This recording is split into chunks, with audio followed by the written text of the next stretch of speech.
Mic check. Hello, hello. Happy Thursday. Happy Thursday, Barry. Thank you for that beautiful introduction. Yeah, how's it going? How are you all doing? How are you feeling? What's the vibe for today?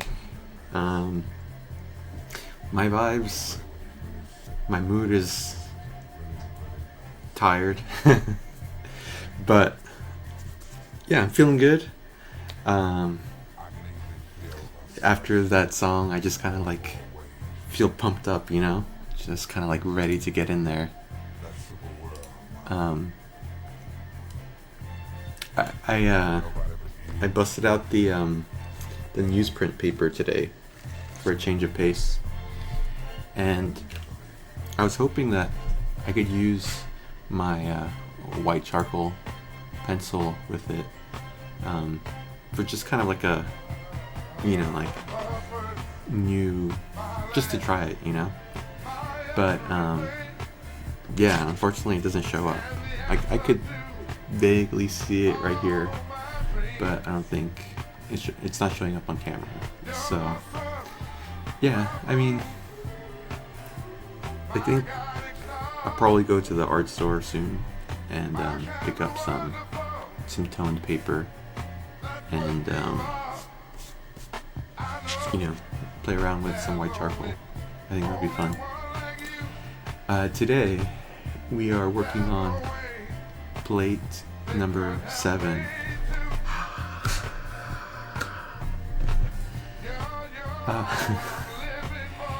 I'm excited. I have it open right here in front of me. I just realized I don't have it up on stream, so I'm gonna do that right now. Gonna remove that one, and I think I have it already saved. Let's see. Like, knowing myself, I was like, I gotta prep like, I don't know, like 5 plates ahead, because otherwise I'm gonna just forget in the middle of the stream. And rather than like having to screenshot it from the PDF that I have, I'm just gonna grab it from a folder.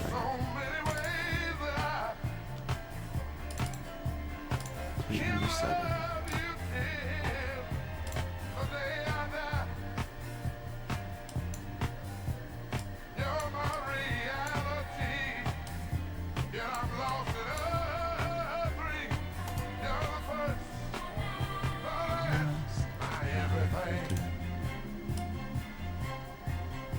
I've just been on a very big Barry White kick. I mean, the man has velvet for a voice, you know.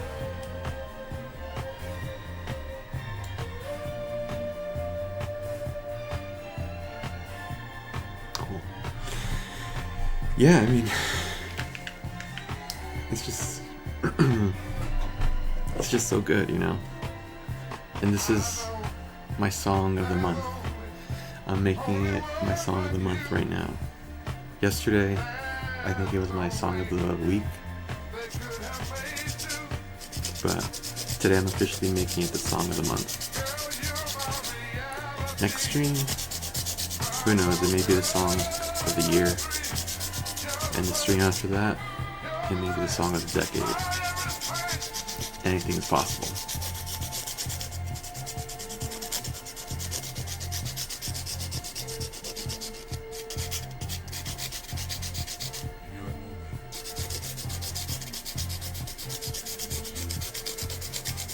I'm really learning the importance of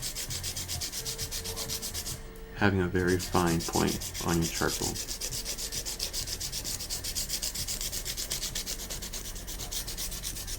There are a lot of times, well, not a lot because I just started using charcoal, but when I was drawing with it this week, there were times when, I needed to make a fine point or separate a line a little bit more.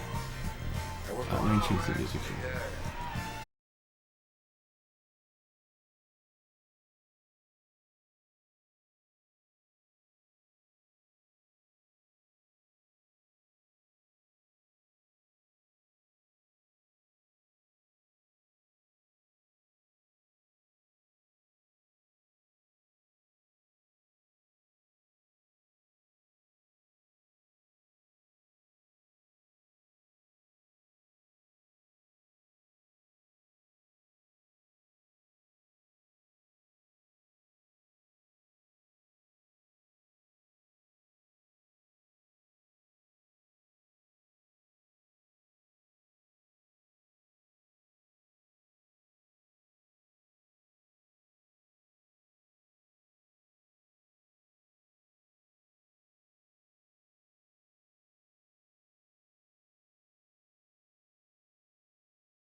I read that this is the way that it's most beneficial to use, and my brain is like, is it though? Is it really? Let me try this other way. Oh, okay, let me try it that way. Oh, okay, that doesn't work out. Okay, let me do it kind of like the original way, but like with a slight alteration.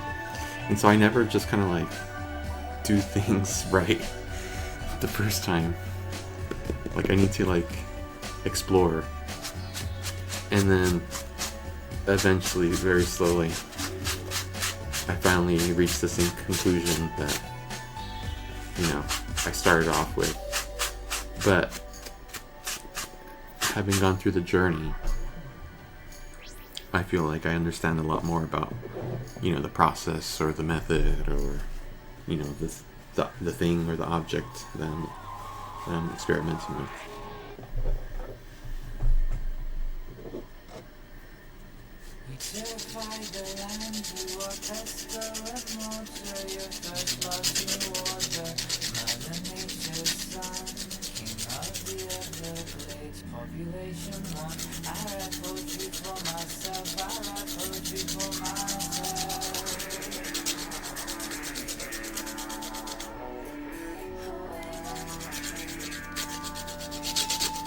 And let me know how the audio levels are today.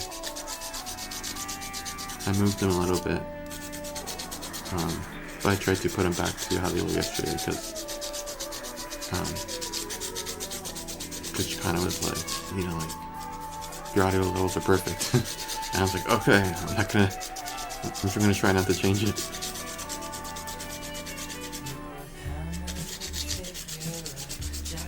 The music is kind of low on my end, like in my headphones, but it's okay, as long as it sounds fine on stream, and it's not like overpowering my microphone.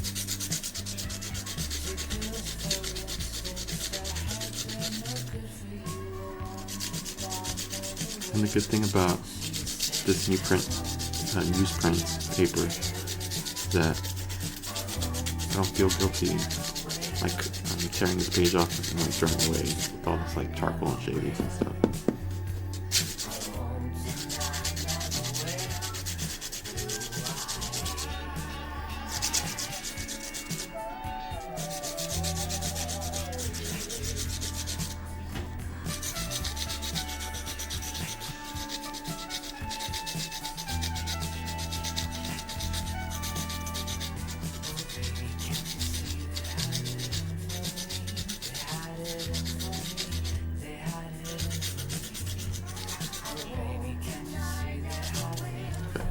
I think that's good enough to start.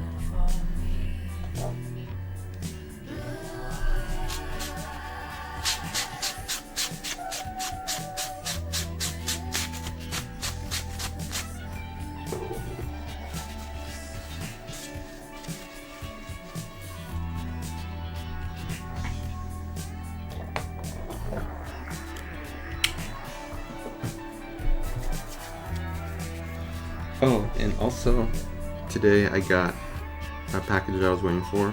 It's a Pelican 1010 case. It's pretty cool. Like, I hadn't heard about this company before until like last week. And these cases are supposed to be like really good and like last a long time.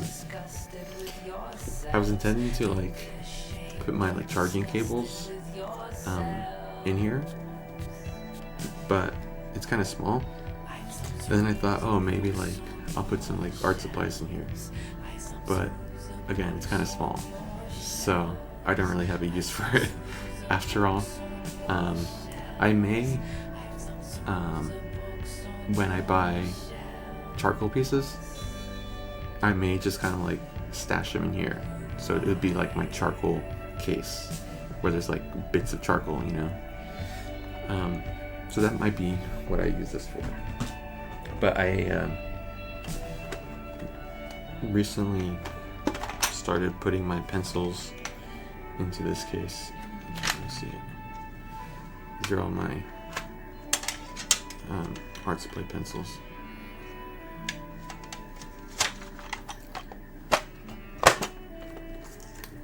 So slowly but surely I'm getting organized. Oh, and then I also got some more kneaded eraser. This is a freshly ripped off piece from a chunk that I have. I don't know what happened to the one I was using before. Maybe one of my dogs ate it.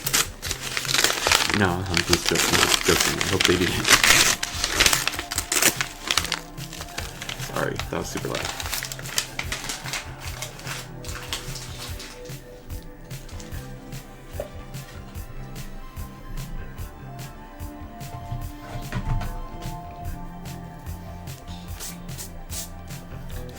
So yeah, today it's plate 7. Just 2 drawings. There's lemonade in here. Well, that's Trader Joe's lemonade, actually, in the glass bottle.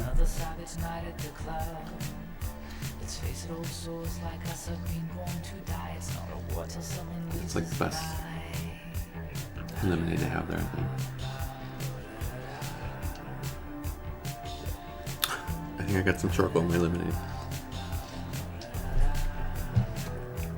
You have to have the art within you.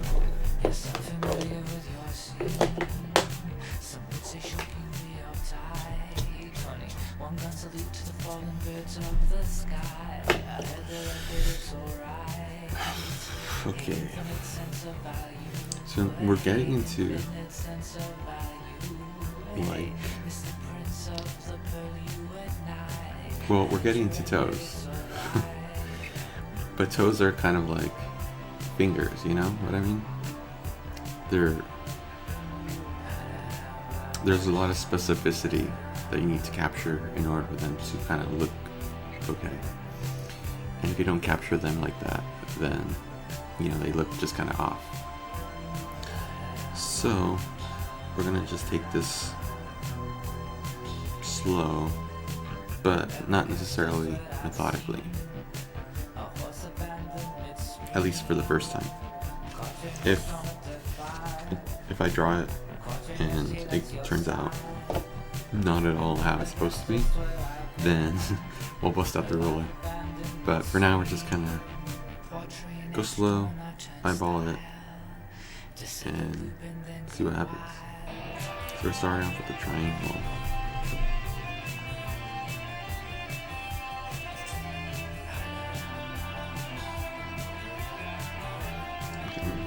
Just this a little bit.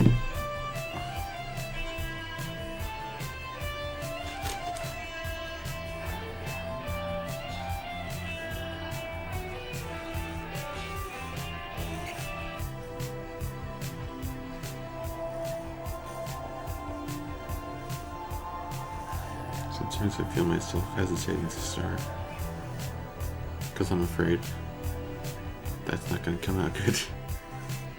But in those moments, I know, like, I just gotta do it.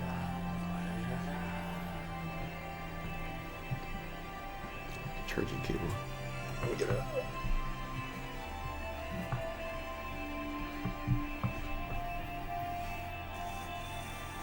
Is that in frame?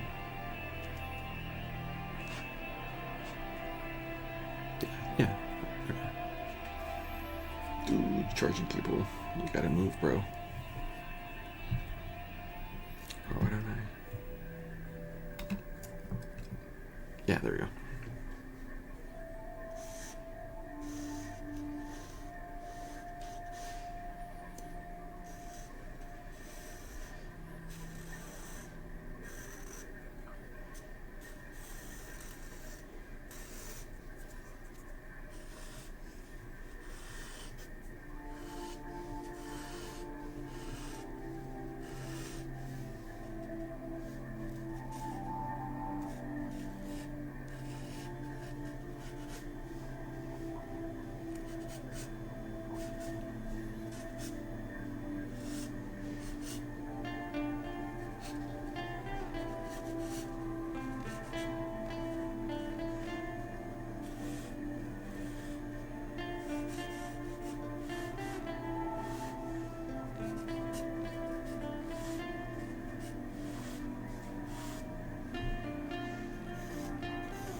I think this is point in the reference, if you can see it, where the guideline ends.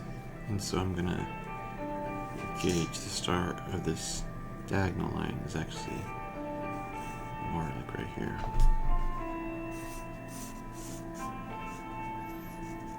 And I think the bone of the ankle here, the ankle bone, Obviously, I'm a doctor. It's gonna go right here. Roughly, I mean, this is all very loosey-goosey right now.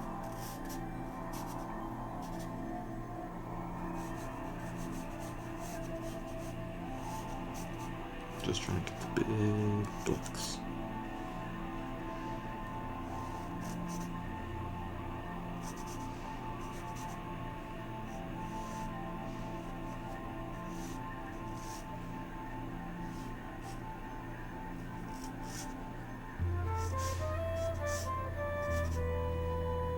Oh, okay, yeah, the diagonal line is a lot closer in.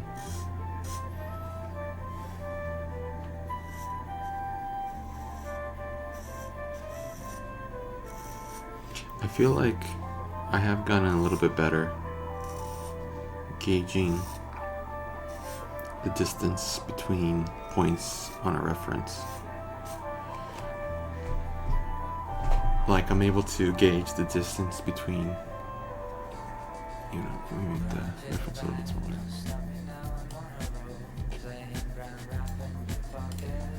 Like, I feel like I'm able to gauge the distance between here and here a little bit better. Just from, like, studying the reference. Not studying it, but, like, slowing down and observing. What's the name of that exercise? Line contour, where you're just like supposed to be acting as like a recorder. I mean, your hand is just supposed to be like a recorder of the information on the reference or the page. In the book, Drawing on the Right Side of the Brain by Betty Edwards. That's one of the exercises. I think I've spoken about this. It's one of the exercises it has you do. But except you're drawing the palm of your hand, and you're not supposed to look at the paper. And so it's supposed to train you to, or like, not, well, I guess train to focus on what the image actually is, as opposed to what's, you know, in your head about it.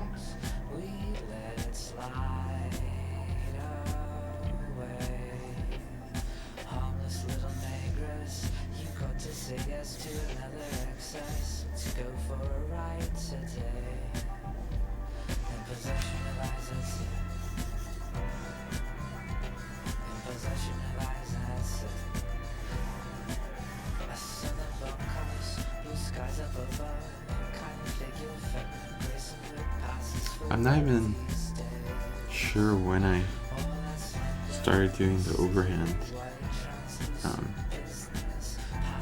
palm method of holding the pencil. I think maybe when I started using charcoal this week. But it's just kind of a lot easier to move freely around the page.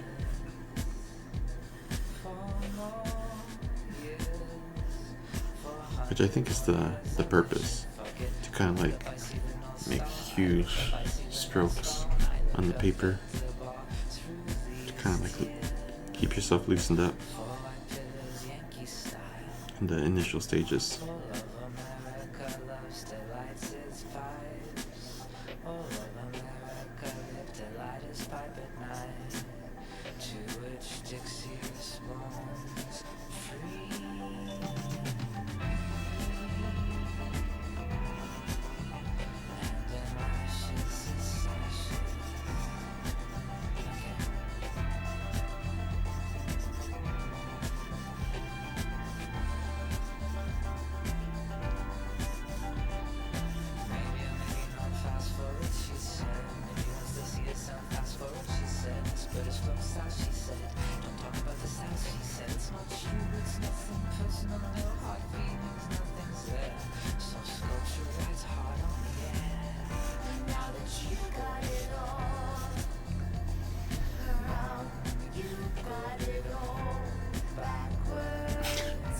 Yeah, it's okay. It's okay.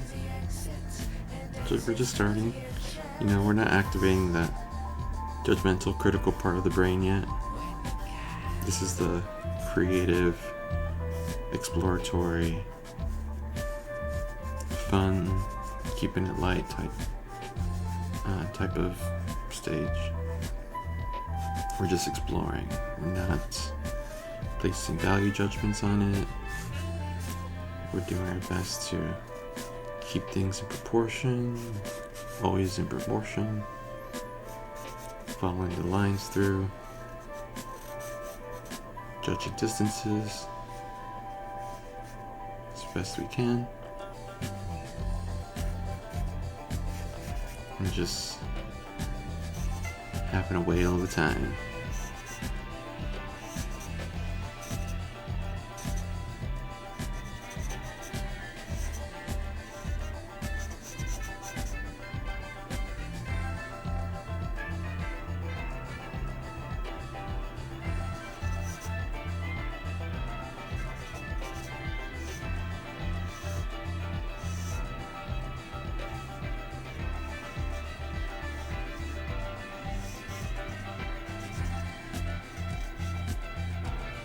Oh, like this line is way. I'm pretty sure it's a just straight line across, so that's how I'm gonna keep it. Voila. Sharpen, sharpen, sharpen.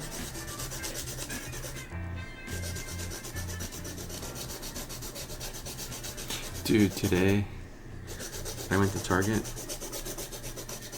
and I just bought the most random stuff ever. I know it's not a good idea to go shopping on an empty stomach. And I think today, once again, proves that rule to me. I went in there because I wanted to get some, like those canned aerosol duster things for electronics. So I wanted to get one of those.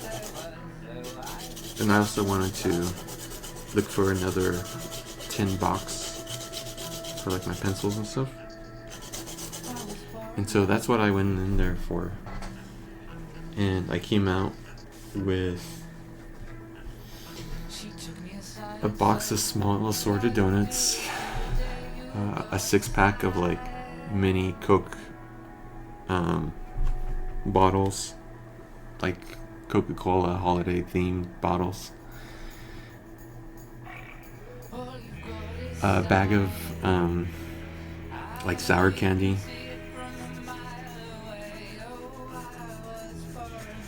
a Mexican style shredded cheese, a huge bag of shredded cheese. What else did I get? A shredded bag of mozzarella.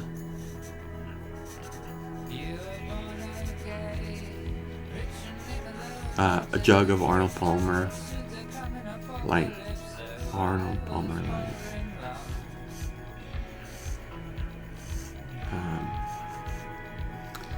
What else did I get? Oh, a case of Yoo-Hoos.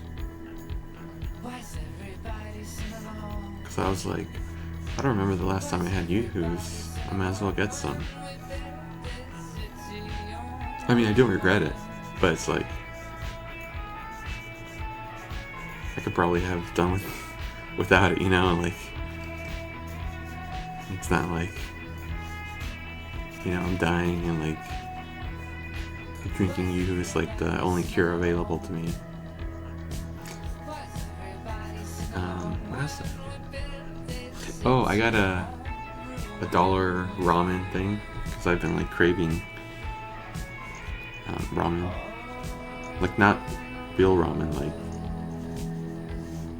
highly processed in a styrofoam cup ramen.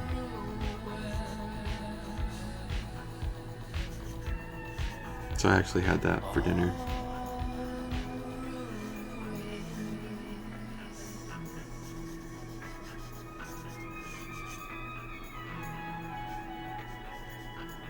Yeah, just like a bunch of random stuff.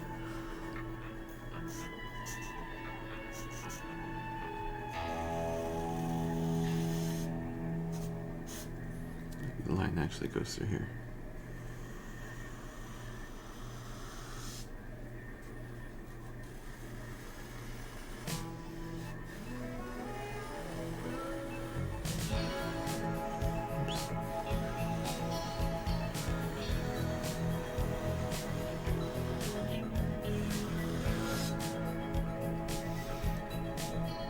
Okay.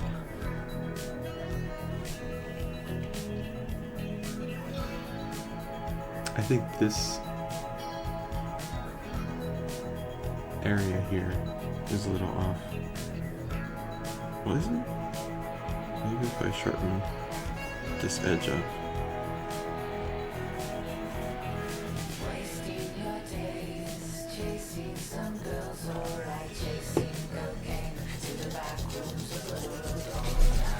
So, yeah, I mean, it was fun. Like, going to Target is like my idea of going out, you know? And I can only like be out for like a couple of hours, and then I'm like, okay, I need to go home and recharge.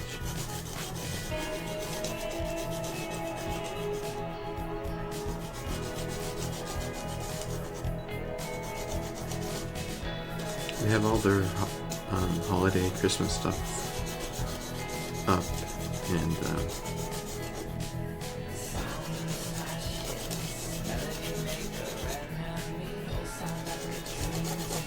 in a way it's like very commercial, you know, but also it's kind of like exciting because this is my favorite time of year.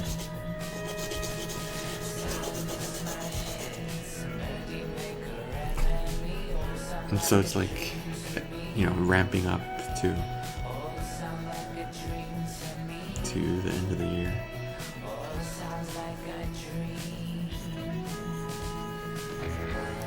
I've never really been into New Year's. Like, it's not really, it doesn't really do it for me as a holiday. And I've never been one who makes New Year's resolutions, because my whole thing is like, why not just start now, you know? Like, why wait till New Year's? Just like, if you have a thing you want to do in like August, just do it, you know? But yeah, if you frequently go to the gym, you know, this is gonna be your time of year where a bunch of people flood in. But you know, it's not a bad thing. But it is gonna be more crowded. So I think by like February is when things sort of like calm down again.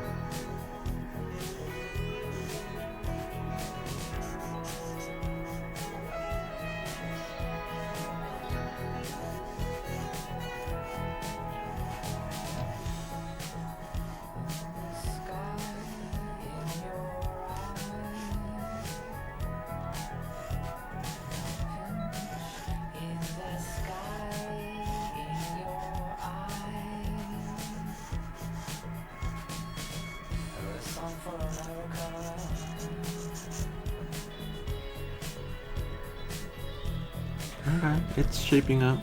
It's doing something. I'm gonna work on the big toe area.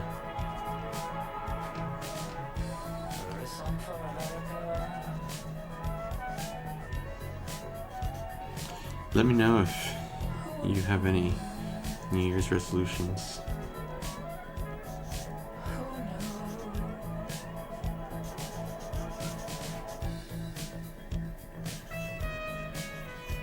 It's you know, anytime someone is like improving themselves or like trying trying to improve some aspect of their life, like I am always behind that 100%. It's hard enough, to stay consistent with something.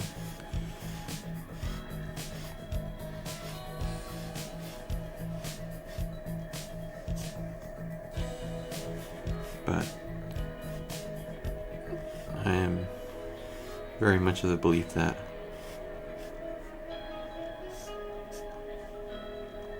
inspiration is more or less a myth. And I guess when it comes to like creative pursuits, but like if you wait for like inspiration to strike, you're gonna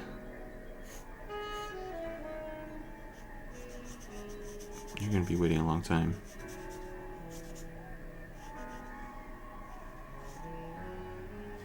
I think I drew this a little too big.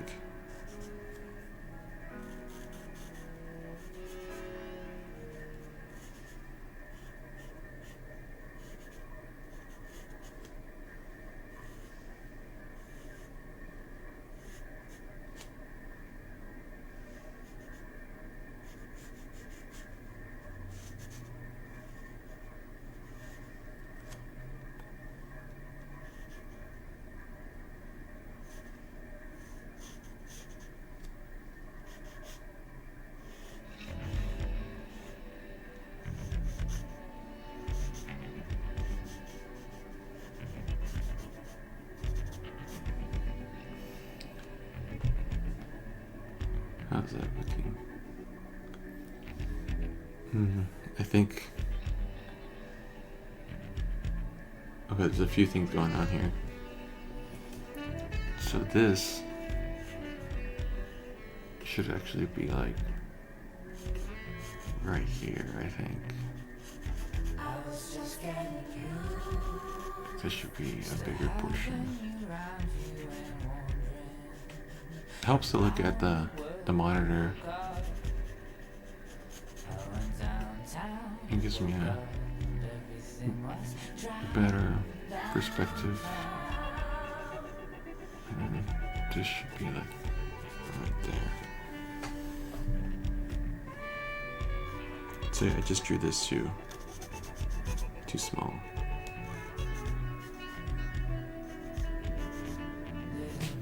Let me take out some of the charcoal. It's almost rolled off.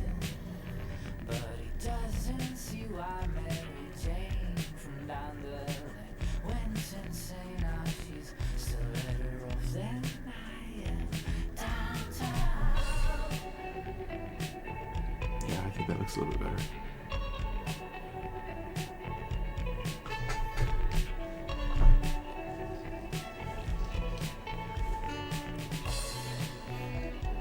So yeah, consistency is way more important than inspiration.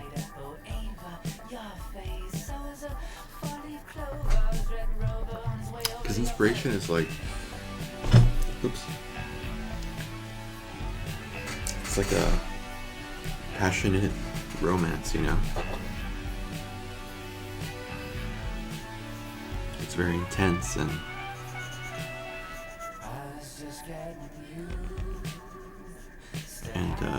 you reach like crazy heights, but at the same time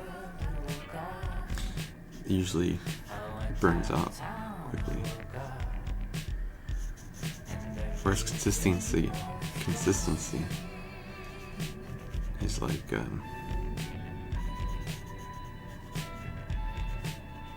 long-term relationship where maybe it's not as passionate, but the love and support is there. You can rely on it to deliver.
this actually needs to be a little bit bigger or wider on this side.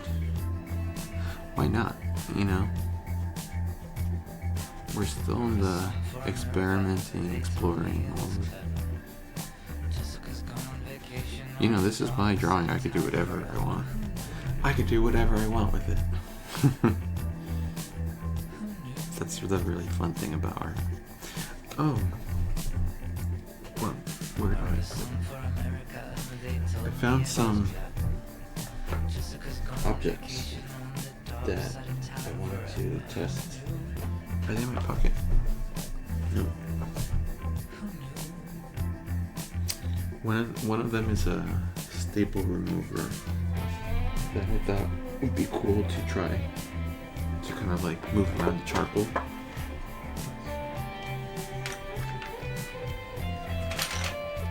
But I have no idea where I put it. It was in my pocket earlier, but it's not now. Or maybe I put it in my pencil pouch.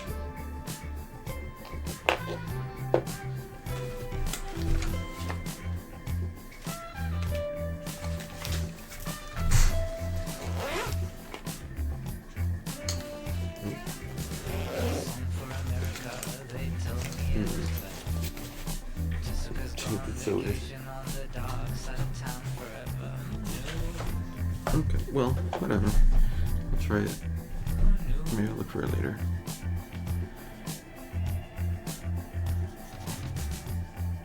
I think I got this. I think I got this down.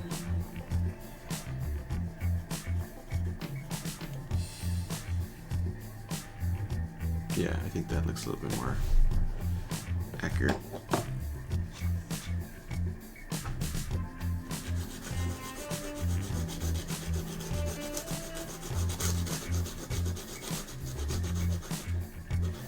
It was super cold this morning.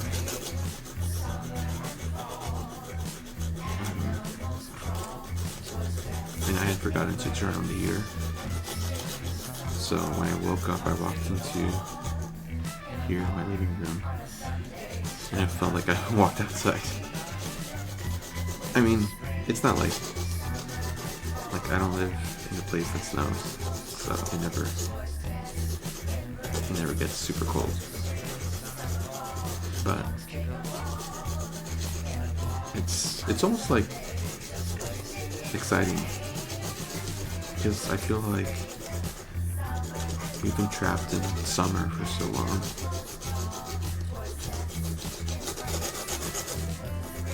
And not even like a remarkable kind of summer, just kind of like a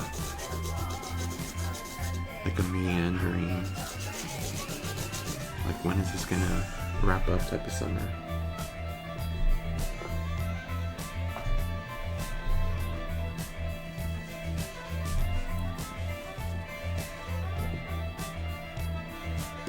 We're gonna put that there for no particular reason.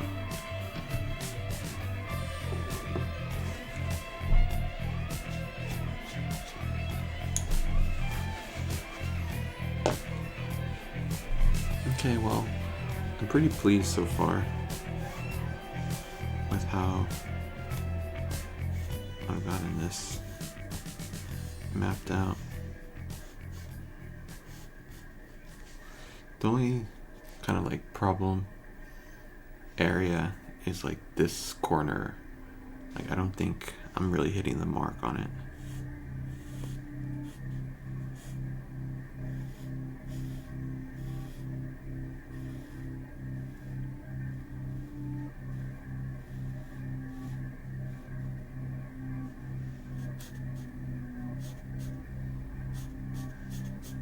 Is it actually right there?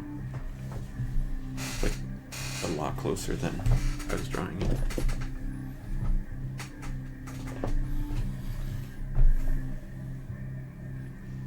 I guess I should take out my ruler.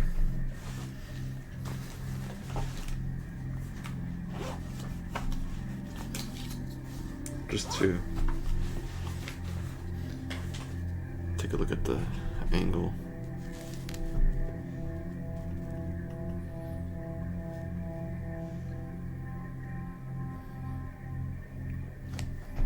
Maybe something like that.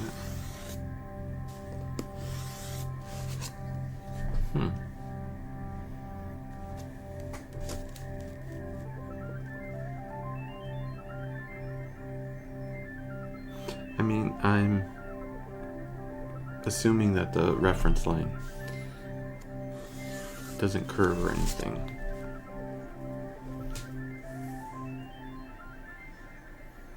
Which I don't think it does. But actually, so you see this space right here? It actually does look more like the reference now. So yeah, I think I was way off. I don't think it was here at all. It was always over here. You live and you learn.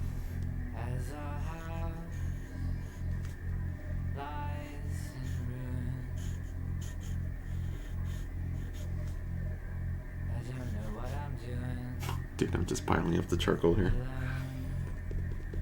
Boop, boop, boop, boop, boop. At the park or at the pier, watching ships disappear in the rain.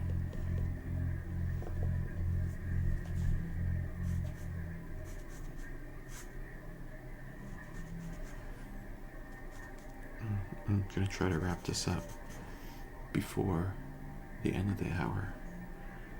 I think I can do it. Well, actually, I just looked at the image on the left. It's like, oh shit, that's a lot of rendering there.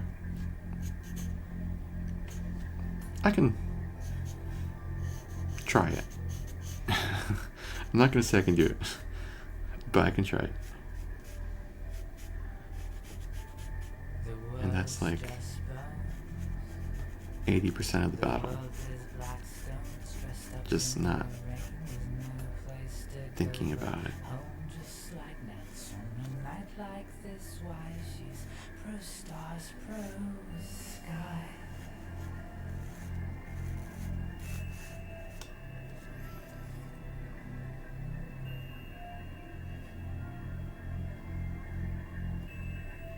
Checking the battery on my phone. Looks good. Okay, I'm gonna refine the edge here, or the edges here, and I'm gonna start adding in the value, or the different values.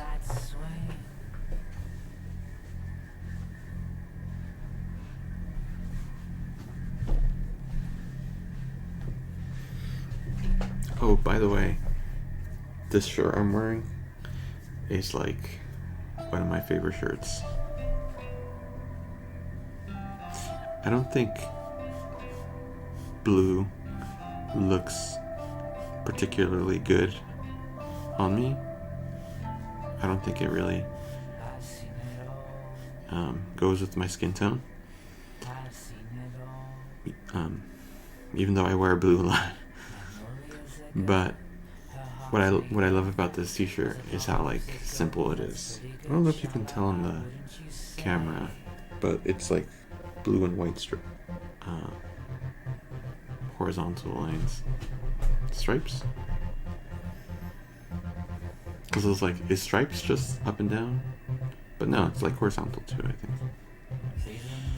And also has like a pocket here. Look at that. Dude, I love a shirt pocket. Like when I started to have to wear, like office clothes and dress shirts and all that, and I started to utilize the pocket in the shirt, it got to the point where I was like relying on so much, like I would instinctively like grab something like a pen and try to put it in my shirt pocket, even when I was like, like wearing pajamas or something. It's just so useful, and I'm all about that utility. I kind of like nifty things like that.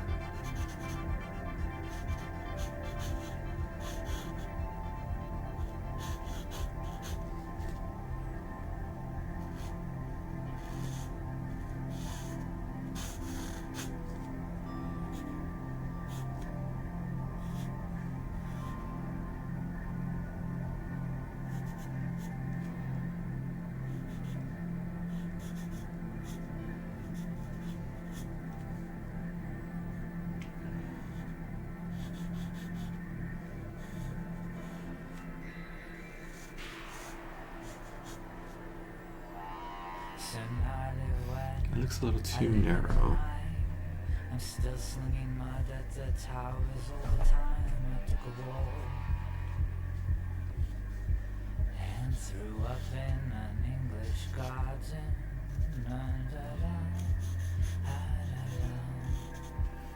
Let me get rid of some of this charcoal here.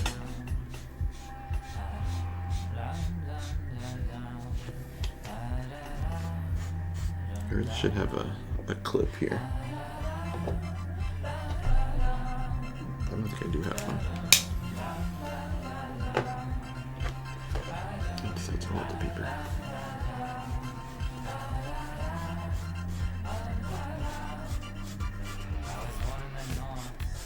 My father's from the south. Love is a political beast with jaws for a mouth. I don't care. You're upset and have every right to be regretfully you decline. Every night was a waste of This kind of eraser is so much better at taking off the charcoal than the one I was using yesterday.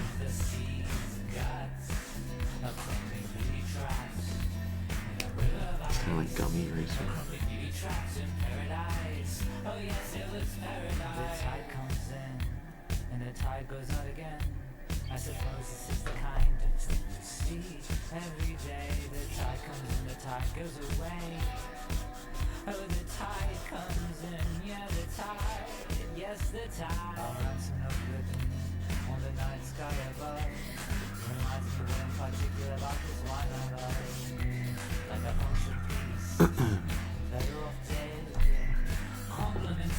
Alright, let's take a water break and reassess our entire existence.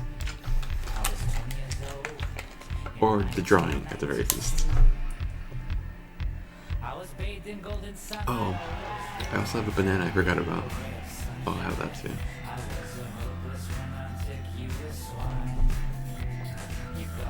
See, the thing I'm not sure about is the width leading up to the top of the ankle.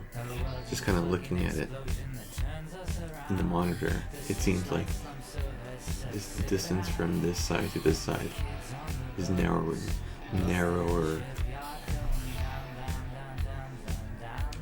than in the reference photo.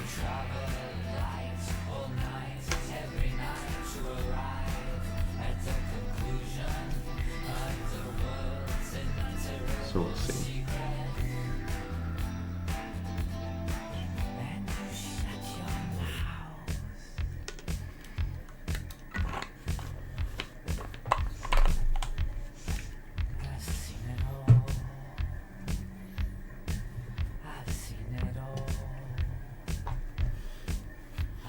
For like the past 2 weeks,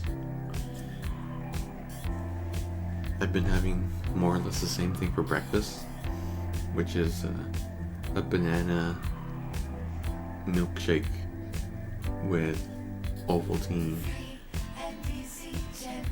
Sometimes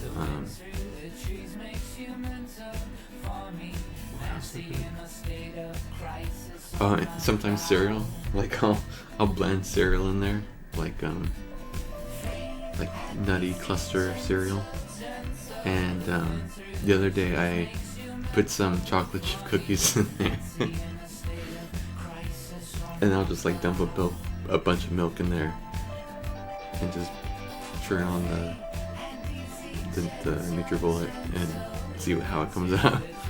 And I used chocolate chip cookies because I ran out of Ovaltine, but I was like, it's gotta be chocolatey.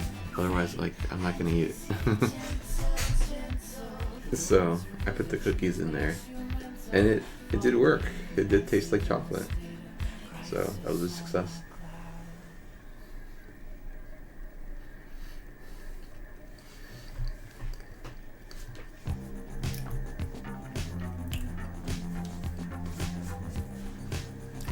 The album finished. I love that album. Like, the album will be on repeat for me. Sometimes swimming in blood. So ribbons dancing in the rain. Flowers in the I sky. don't just let our big sigh. What comes round is going round again. Towers coming up for air. Oh, I'll play this album by this band called Panel. I think they released it this year.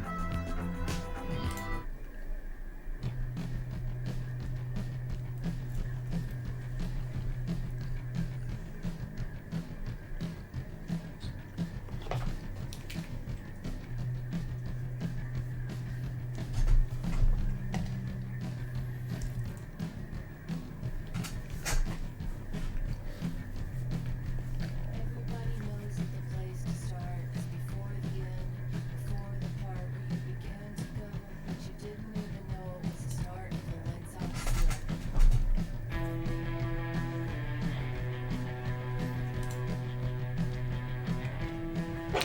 It's kind of like a mixture of Blondie and New Order. Day it's down you go, and you lost so much you got brand new clothes. It's a breakdown. It's a breakdown. And we really had fun when you couldn't talk, you couldn't see, you couldn't walk. It's a lockdown. It's a lockdown. I might as well put my ruler in here. Make use of my shirt pocket.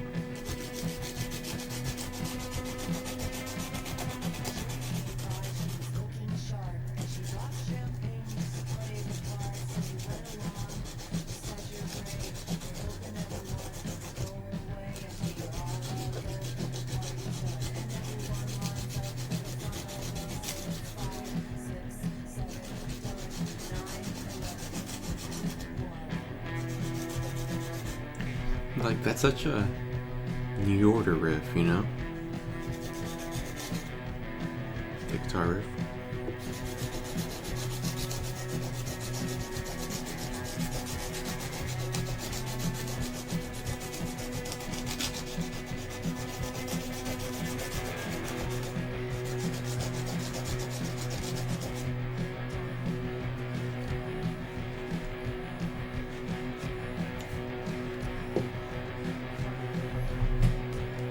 Some more charcoal.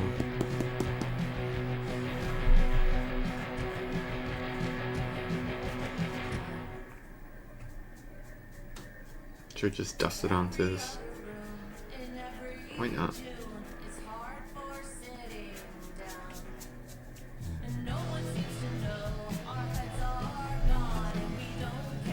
We're just playing here. We're just playing with dirt.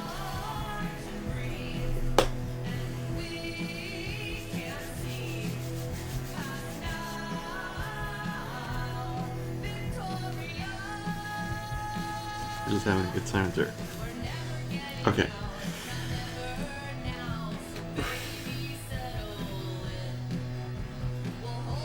I think it's okay. I think we're just gonna continue to the render. We're not gonna linger.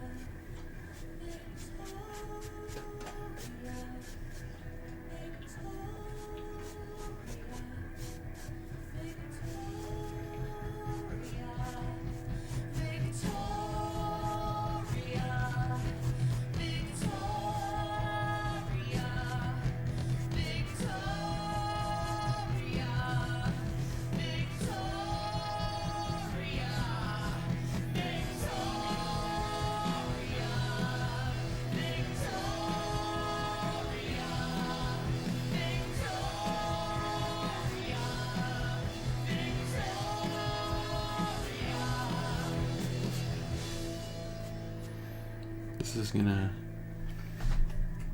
come out in the editing room. We're just applying this everywhere, and we're gonna find the film and editing room, aka the erasing portion.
The thing that I still need to work a lot on is finding the contour.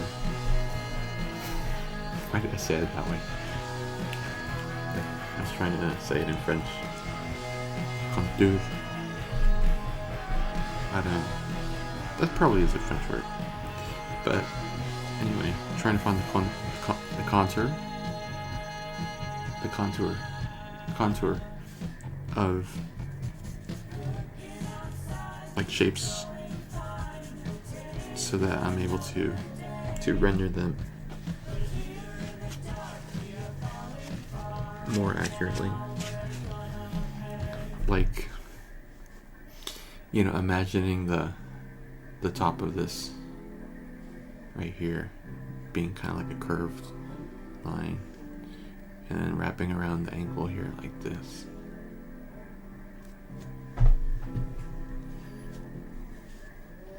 That's what I need to practice more.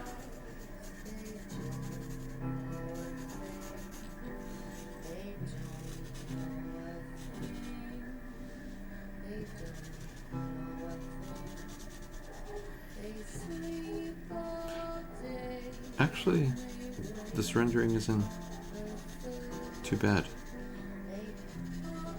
Like, it looks very intimidating. Because as a result, I think looks good. But there's only about like 3 values that I'm seeing in the reference. Like, there's, if you can see it. What's up, Chicana? Who let the dogs out? Who? I did. I let them out. I forgot to lock the gate. I apologize. How's it going? How are you? What's the vibe for today? Okay, so one of the values is like super dark, and that's like right here, and like in the shadow portion, and like right here in the nail. And then there's like, so that's the super dark value. And then there's kind of like a moderately dark value, kind of like along those lines.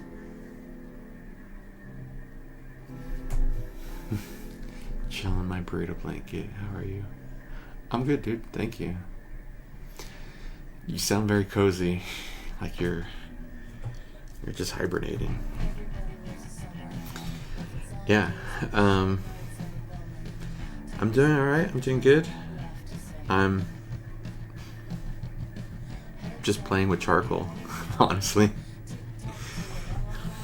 I'm just having a good time playing with charcoal. And I'm trying to get this wrapped up for today's stream. And I think I'm pretty on my way. My goal is to get this wrapped up before 9. or the end of the hour, I should say. And I think I'll be able to. It's just having a little bit of trouble with some of these endpoints. It's 26 Fahrenheit, so I'm definitely in hibernation mode. That's cold. Do you set your thermostat to like, or what do you set your thermostat to? Because I remember you said that you had like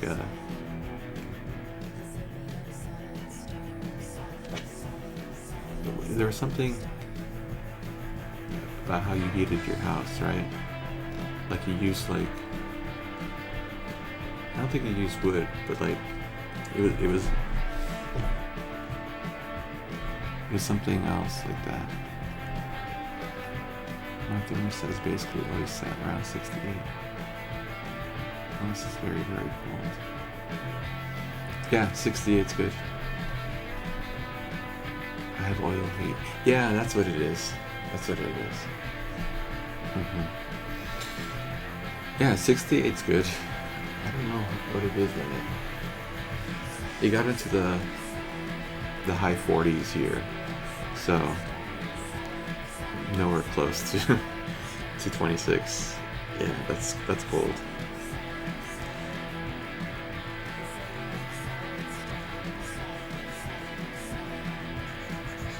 What's kind of interesting is that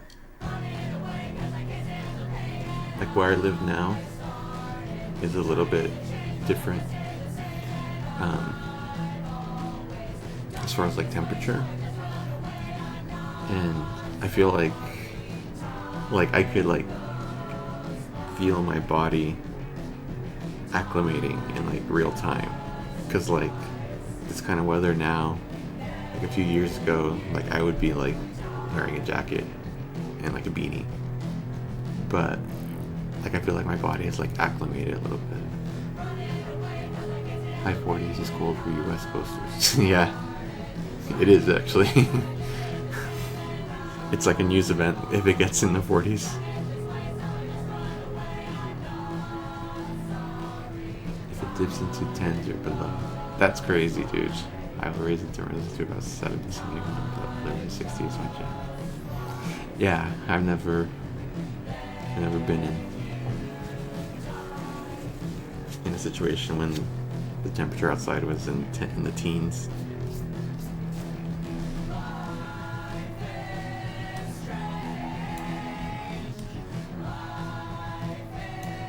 You basically just don't leave your house at that point, right?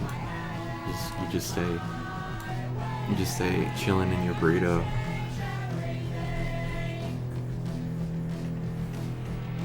Or at least I wouldn't leave the house. I mean, I don't leave the house anyway, but like that would be an even more reason to.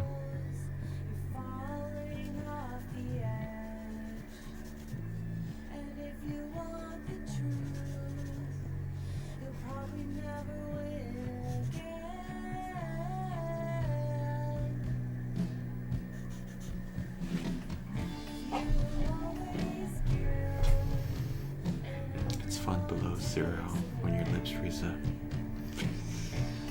You don't breathe because it hurts. That's just totally. That's like living on another planet for me. That's never. I've never been in that kind of situation.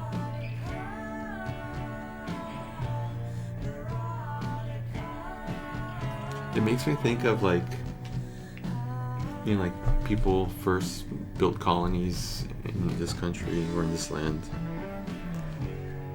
and like the first like establishments or settlements, like Jamestown and what was the other one that disappeared?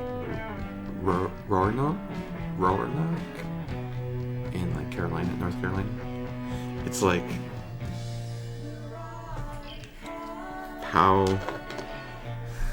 how do they survive, you know? It must have been like miserable not having like modern like heating and insulation.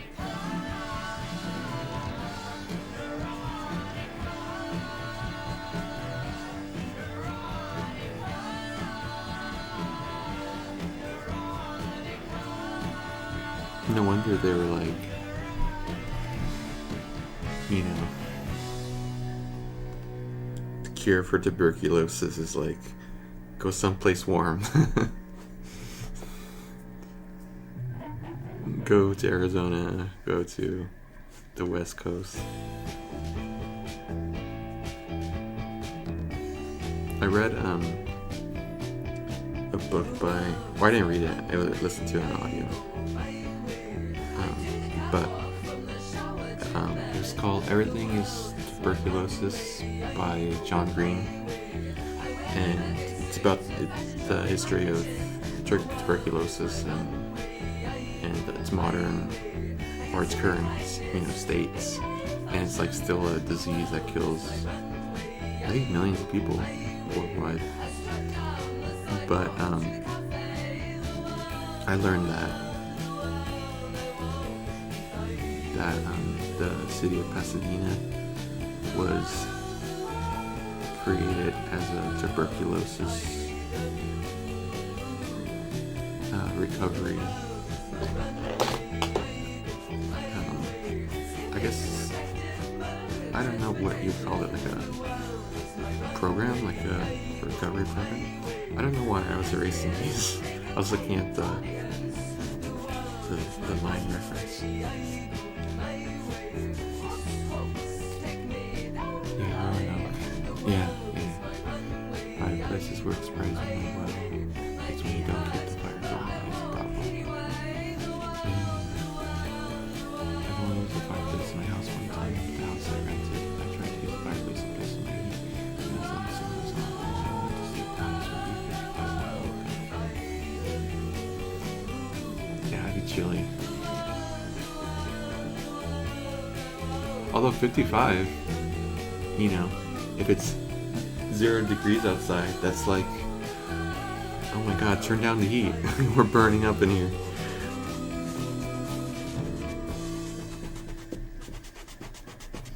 Yeah, I mean, people survive, people learn how to adapt. If there's one thing we're good at, it's adapting.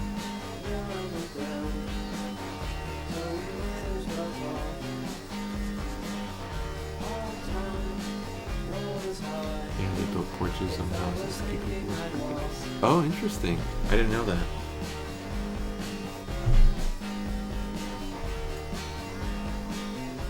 That makes a lot of sense. Like, keep them outside. Because that was like the way of like getting better, right? Like they didn't really understand about bacterial infections. It's just like, breathe some dry air. You'll get better.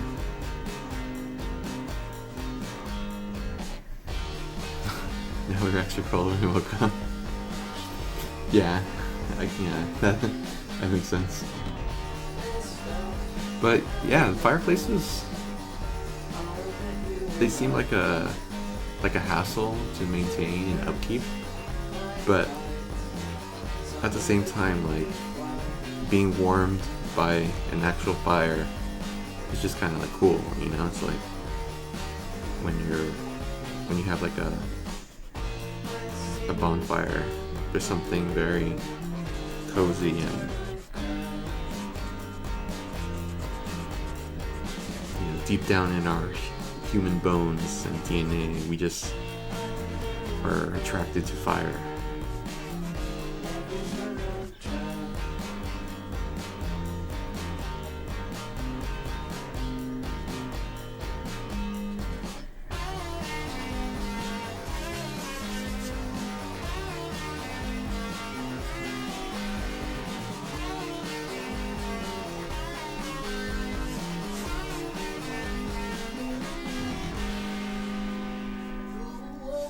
Hold on, man, hold dude, charcoal makes it so much easier to render things. Because it's just like so easy to smooth out, you know? It's kind of like a cheat code. I'm so used to drawing in pen where like to add value and shading you gotta draw individual lines and you gotta hatch, and sometimes it looks terrible. Well, in my case, sometimes it looks terrible. You know, like it looks like people are like covered in fur when I try to draw their faces.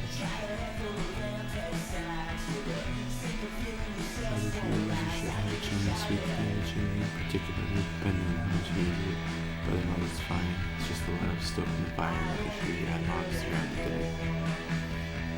Yeah, and I can see how it would be way more convenient to have like a thermostat. But you know, every once in a while busting out a fireplace would be cool. Charcoal's amazing for smoothing getting shadows correctly. It is, and that's what I'm discovering about it. Having used it more than I've ever used it this week. Like I said, it's like almost like a cheat code, like cheating. Because I'm just so used to just like doing hatching to get this kind of like value range. But in a way, I guess it was kind of like good practice for me to struggle. Because now I can appreciate this a little bit more.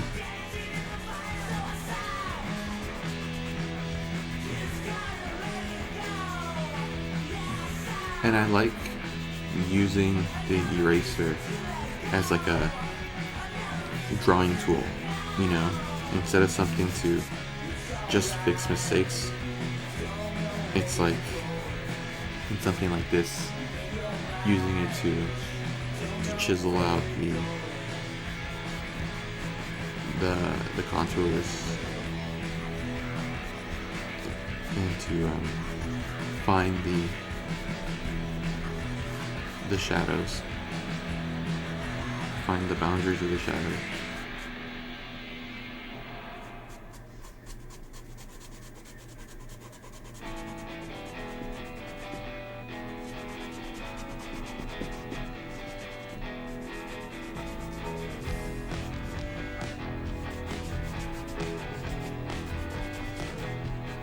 It's just fun, you know?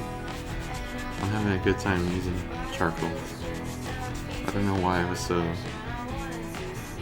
hesitant about using it. I guess because of like the mess, you know? Yeah, that's the way I used it when I did work with charcoal. My eraser got one used. Do you have any of your drawings? Dude, if you're okay, I would love to see them.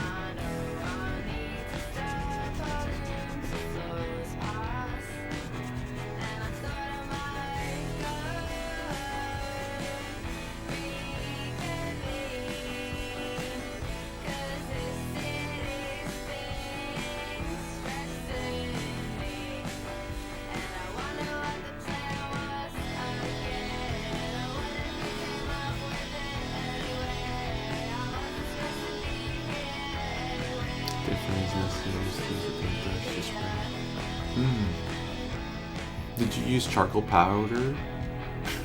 I don't know why I said that weird. Because I know they sell like tins or jars of like just powder, right? Like that sounds like that'd be fun. Just kind of like finger painting. How shall I show it? That's a good point.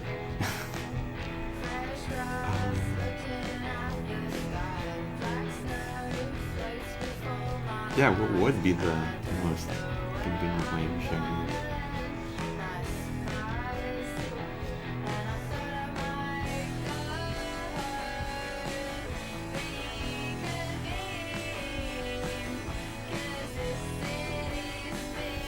charcoal pencils.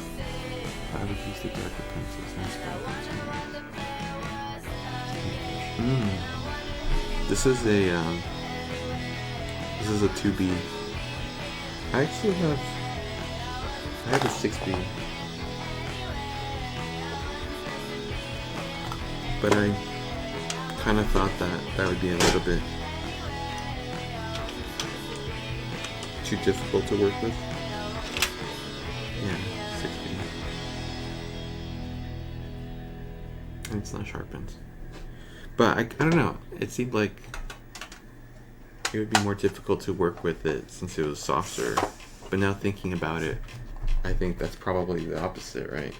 Like it would be easier to manipulate it if it were softer and there's a little bit more wiggle room.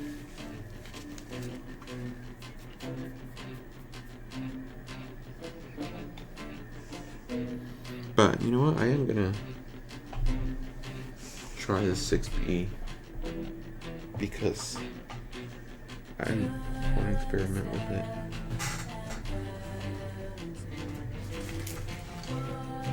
Except I don't know where my knife is. Oh, it's right there.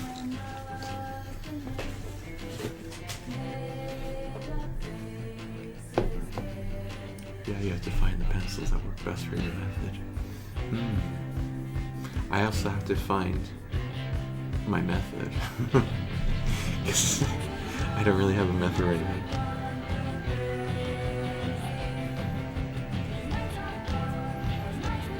Dude, check out this cool case I got. This is a Pelican 1010. Like, I never heard of this brand before, but it's like supposed to be super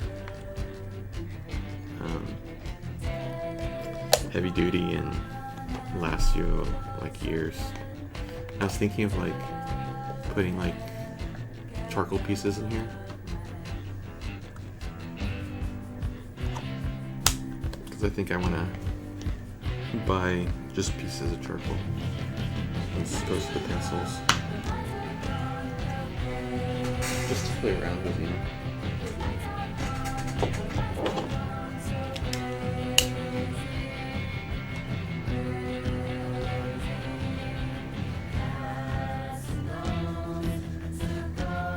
That's nice. Yeah, like it feels solid.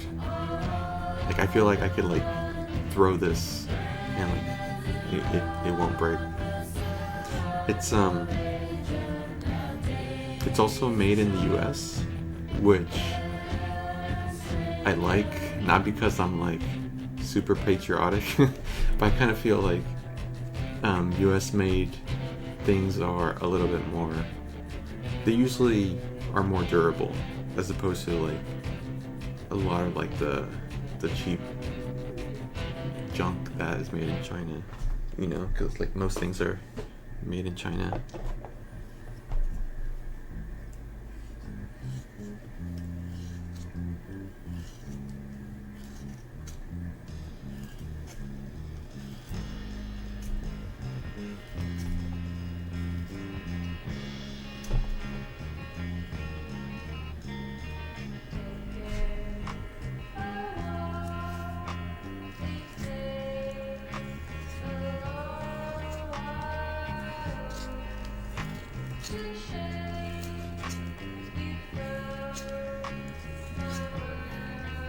Yeah, for sure.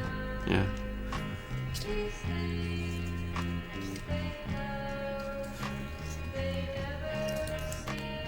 I'm not super into like the everyday carry culture, you know, of like pouches and pocket knives and gear and stuff, but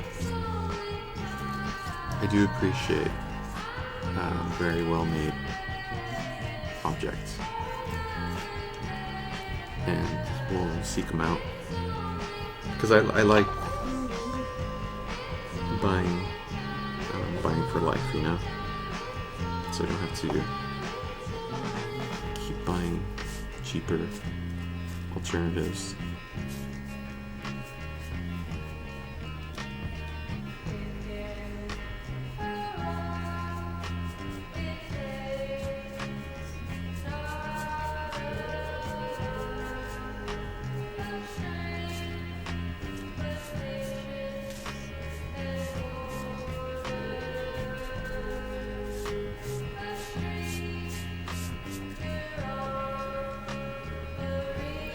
Especially in a time where it's quantity over quality.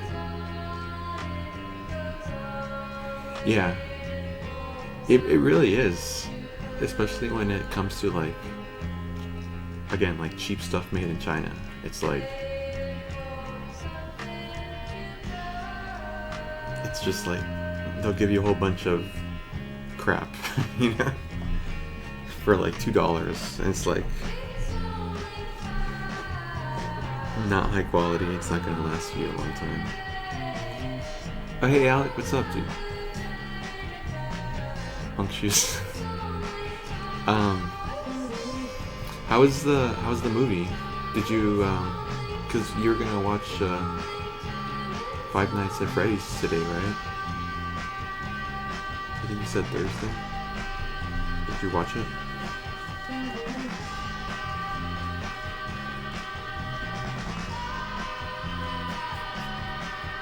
Oh, you just came back? How was it?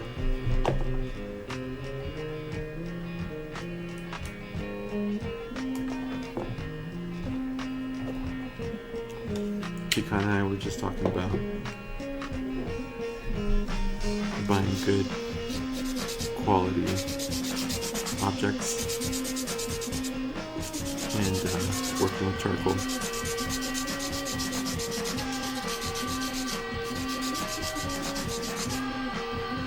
I did. It was bad as I expected, but the cupcake drink holder is super funny and I actually wanted to buy it. Cupcake drink holder? Is that something the movie theater is selling? I haven't seen that. Is that like how they sell like novelty popcorn buckets?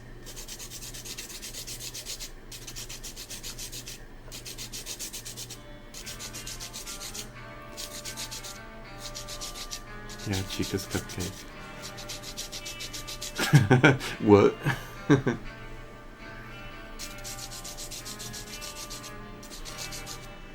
Chica.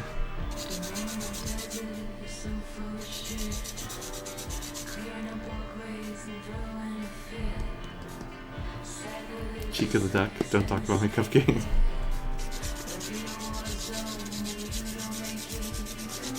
Now you're calling her a duck? Dude, you're just digging a hole for yourself, my friend.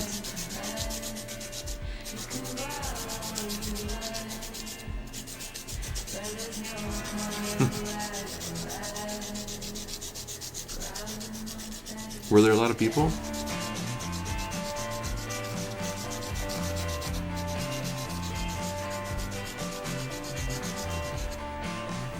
The movie was trash. Like good trash? Like so bad it's good? Or just like trash? Just like...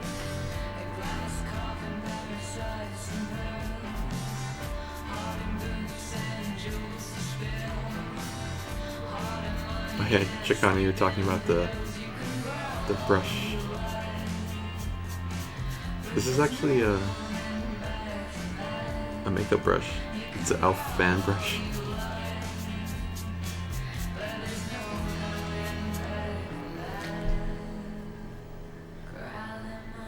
There were surprisingly very calm for a Friday night. Five Nights at Freddy movie. Maybe it's so bad it's good. I just hated it. Bummer, dude.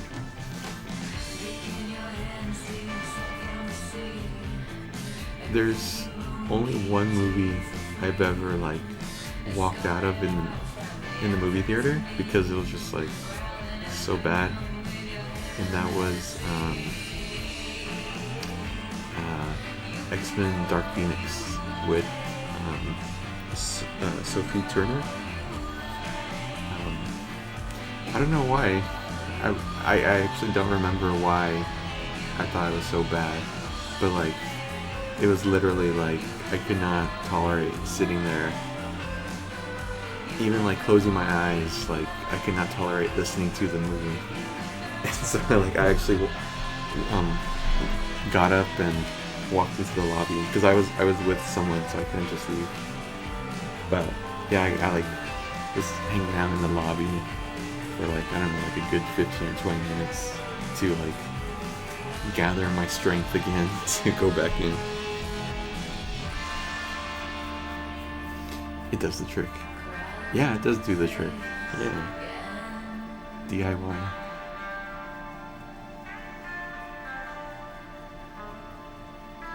I don't think I ever went to the movies and had a bad movie experience, but I've been to relatively few movies. Oh, interesting. Are you just not really a movie connoisseur, Chicana? I walked out of Happy Death Day to such a horrible waste of time. I know that series. I never watched them though. But yeah, I probably would also have walked out of Happy Death Day too. Any kind of like, you know, cash grab sequel, you know, you can imagine someone being like, you know, this is not the same, the studio just rushed this out, or it was bought by another studio and they're just like cutting corners everywhere.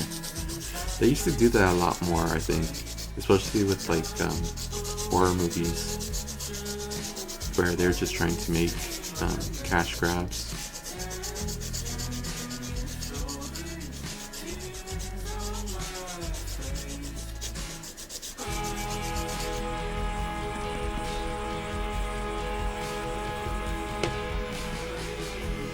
The first one was better, the second one was too much of it, because it's like is it gory? Or is it just like too gory? Yeah, I'm not a big fan of this. I don't watch TV shows typically. Yeah, I kind of feel like I go in cycles of movie watching. Like I'll watch a movie maybe like once a month now, and sometimes I'll go like, I don't know, like 2 or 3, 4 months without watching a movie, and then like I'll watch a few movies in like a row in like a few days. It's just, for me now, it kind of feels harder to get invested in movies because movies are such like a time investment, you know. And I really don't feel like I have much of a tolerance for bad movies as I did before. Like I do it a lot where like I'll start a movie like on Netflix, and then if something like really dumb happens, or if like it doesn't make sense in the first 5 minutes, like I'll just stop watching it.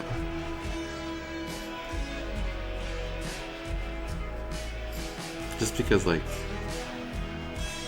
I feel like my soul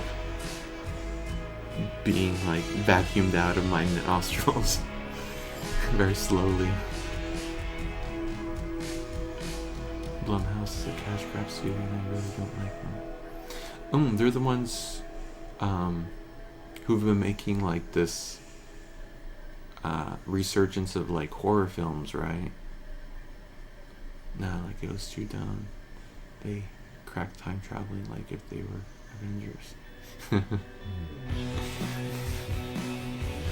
Yeah. There's good dumb and there's bad dumb, you know? Like good dumb is like there's a level of self-awareness, not too much, but like just enough where you're like, okay, like they know, and you can kind of like go along with the ride. But like if they don't know and they're just like presenting this trash like it's you know, a gourmet meal, then yeah, then it's when it's like intolerable. Yeah. Yeah, it just feels very rushed. It feels kind of seems to be something that should happen yourself. Very predictable. Yeah. Yeah, there's still more. Mm. Quite interesting.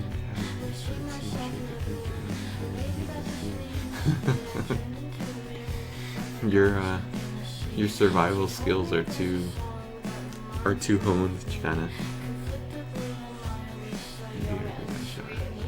have a good shower, dude.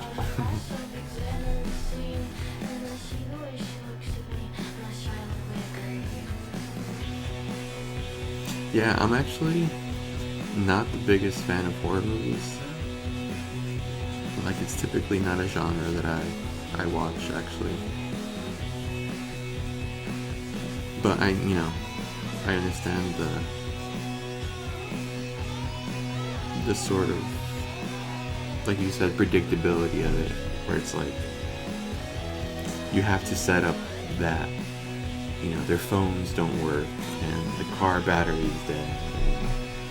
And, contrivances like that are sort of like a necessary part of most movies. Although, like, I will say, I I do love movies. I love um, how transformative they can be, like being teleported to a new world, and it's like you're living a different life. Like, there's something very magical that I find about movies, which is why I love watching them. But yeah, I just the past few years I haven't really been keeping up. If I watch movies, I prefer comedy.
One place at a time. It's like slice of life style movies. I saw a couple of movies recently. Let's see, that are like slice of lifey. They're both like about teenagers. The first one was it's called Funny Pages. It was about this like entitled teenage boy who moves out of his like upper middle class parents' house to try to make it as a cartoonist. It was pretty good. It was funny. It was annoying because the main character is like super entitled and like it kind of just like enrages you. What was it called? It was called Funny Pages. I saw it on Tubi.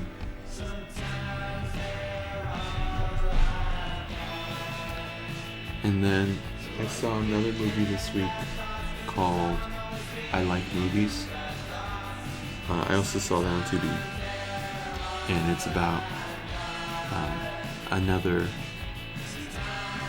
entitled teenage boy. But he is like obsessed with movies, and he wants to go to film school in New York, but he has to save up money because his mom is a single working mom, and so he gets a job at a video rental store, and he's just also just like an entitled asshole. And the movie is about sort of him coming to terms with how people react to him, and he's also falling in love with his manager at work too. That one was, I like that better than Funny Pages,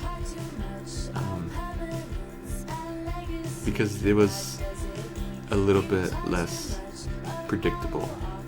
Although Funny Pages, it just kind of like goes off in a direction like I didn't see it going off into. So that was also kind of like a fun kind of surprise. But I also like those kinds of like slice of life films, especially that are like coming of age films. I kind of like that.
I've been watching a lot of Tubi lately because I heard it was like the best streaming service now, because it's like free and they have like really good content on there. And so like I think a couple of months ago I checked it out, and it's like it's pretty legit. Like they have like movies where I'm like, how do you have the rights to play this? Like they had some like, or they had the the Marvel Spider-Man movies, and I was just like, how are you able to play this? Like, isn't this like a Disney Plus exclusive? Oh, and they also had what was that movie?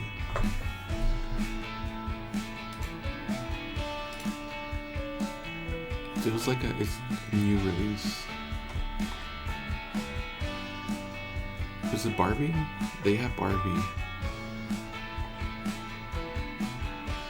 They had the Nolan Batman trilogy.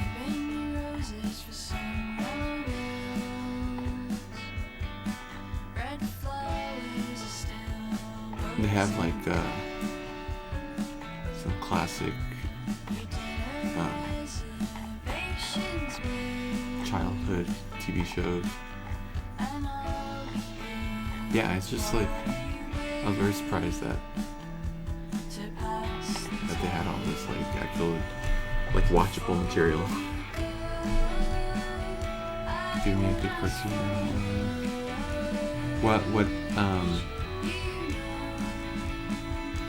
What series do you like? What series do you like? Yeah, the Tui pops up on my cable. It's interesting because it keeps playing the same types of movies. It's like, oh, you like 1970s Hong Kong kung fu movies with, when the love interest dies at the end? Here's 15 of those. Enjoy.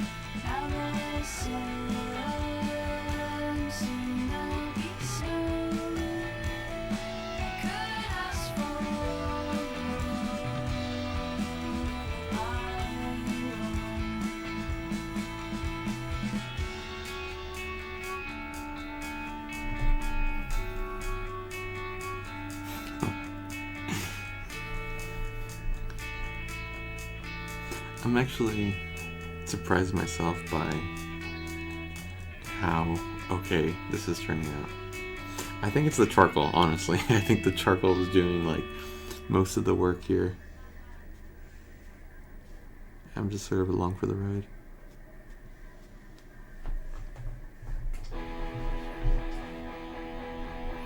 South Park, BoJack Horseman, Two Point Birdie, The Regular Show, Simpsons. Yeah, South Park. Love South Park. BoJack Horseman. I did see, I think, like the first 2 seasons, but I could not hang with how depressing it is. It's just such a downer. I haven't heard of Two Point Birdie. Regular Show. I only know because of Wavy Dude. And Simpsons. I love The Simpsons. But like a lot of people just kind of like early Simpsons. I think Telegram was from my Bible obviously, and of course Daria makes sense. I never got into Daria, but I do remember when it was airing, and I remember seeing like promos for it. BoJack gets worse and worse. That's what I hear. It's almost like, at what point does it stop being enjoyable? You know, for me that point was like very early on. Although it has one of my favorite characters ever in a show, Mr. Peanut Butter. He's just like an amazing character. I loved him. Yeah, maybe to me with the earlier shows like Fortnite to Gumball as well. I'm familiar with Gumball. I haven't I haven't watched it, but I know that's pretty good. Okay, like I see you. It's like comedy cartoons.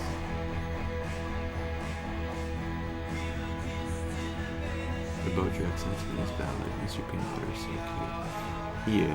He is adorable. He's just so wholesome, you know.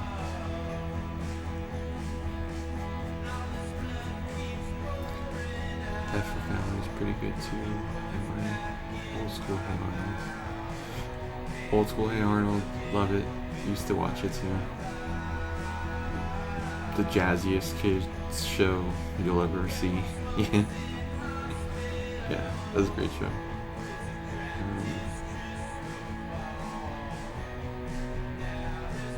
I would say I'm a fan of cartoons too. I don't know if you've seen King of the Hill. That's like, I was recently rewatching that.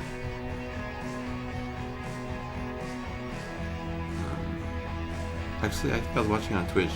Someone was streaming it on the Always On category.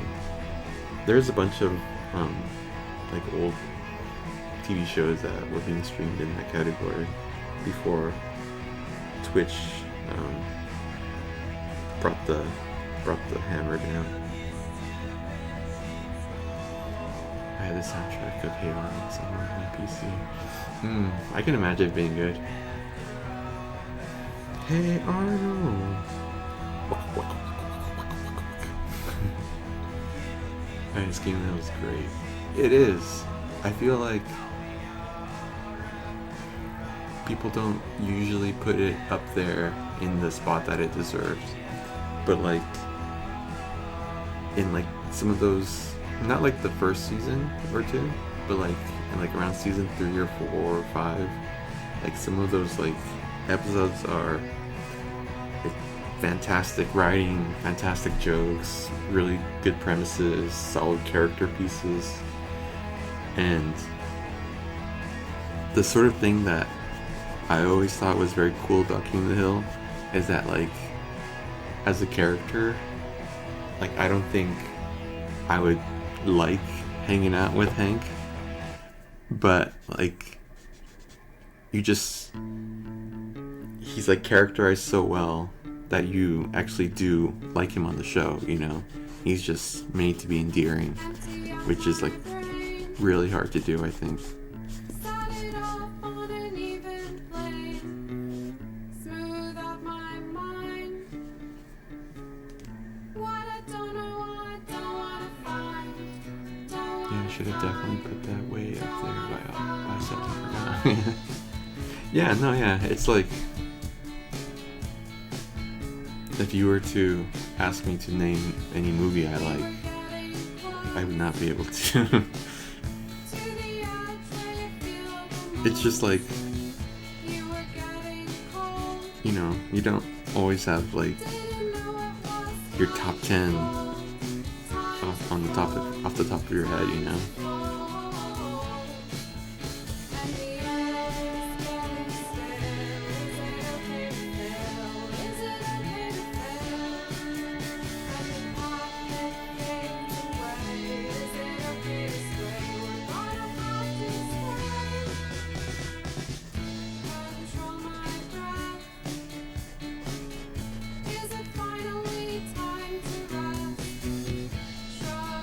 Yeah, exactly. He is so morally grounded.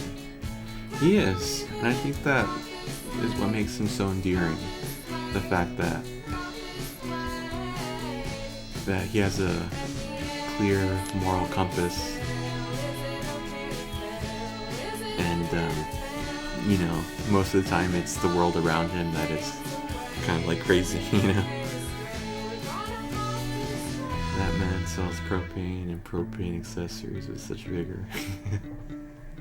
He gets off on it. According to that one episode where he has dreams about Nancy.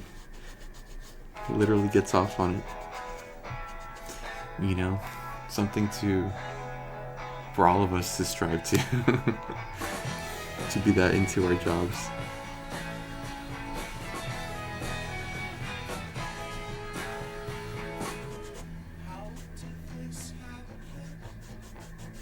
How'd she get so far away?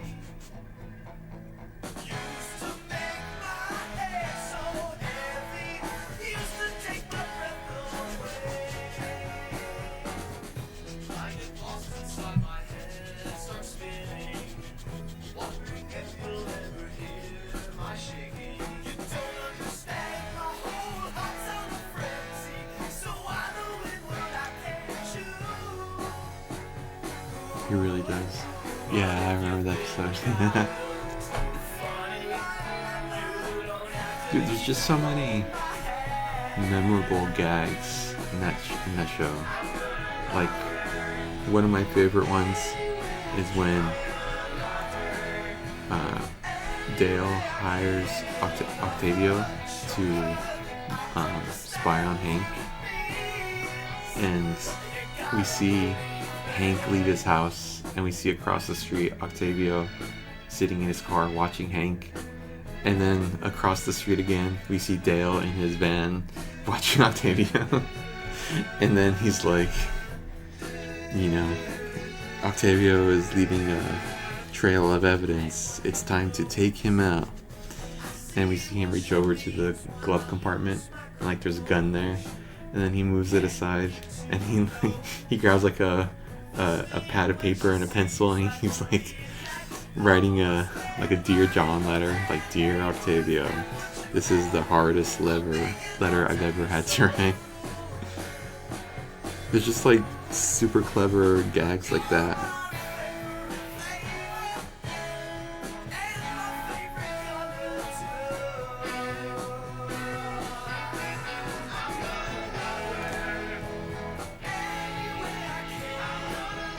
I used to watch like a lot of TV when I was a kid. Like in retrospect, too much TV. Like, I don't know why I was allowed to watch, like 6 to 8 hours of TV after school a day. Like, I should not have been watching that much TV. So, like, yeah, I saw a lot of shows when I was younger.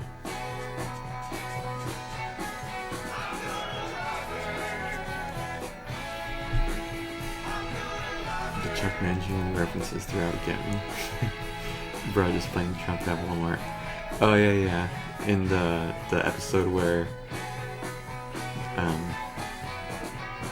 Dale suspects that Chuck Mangione is living in the Megalomart, and then it turns out to be teenagers, sort of like playing pranks. But then it also turns out that Chuck Mangione actually is living in the Megalomart. Yeah. That was a good one. I watched a lot of TV. I spent an insane amount of time. 8,000 days watching this. See, that's good. That is what I would call healthy.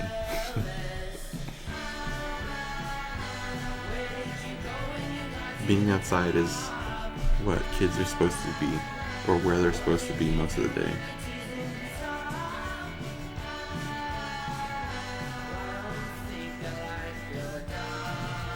I think my mom just found it easier if my siblings and I were just watching TV. Which, fair.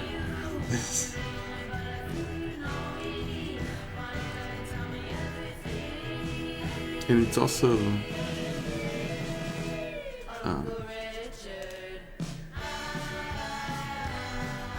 like where I grew up, there wasn't a lot of good public transport, or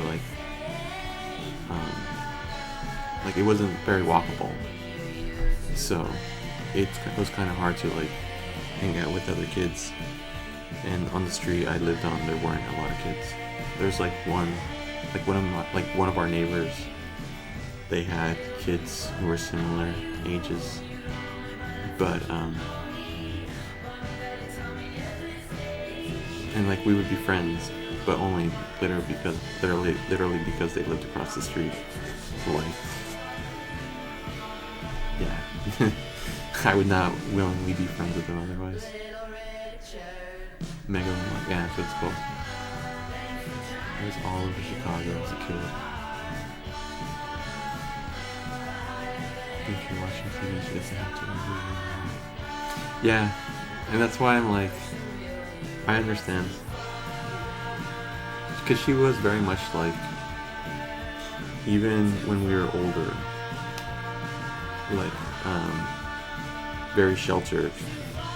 Like, she wouldn't allow us to, you know, walk to a friend's house unsupervised. She'd like be like, "Oh, I'll give you a ride," you know.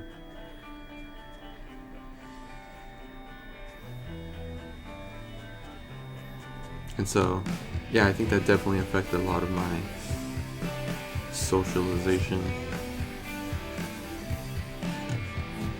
And it's probably why I'm on Twitch to this day.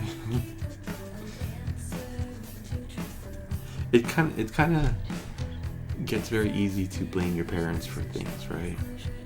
But I really don't have that impulse to blame my parents for like all the times they did a poor job in raising my siblings and I, because it's hard, you know, in general, and like they grew up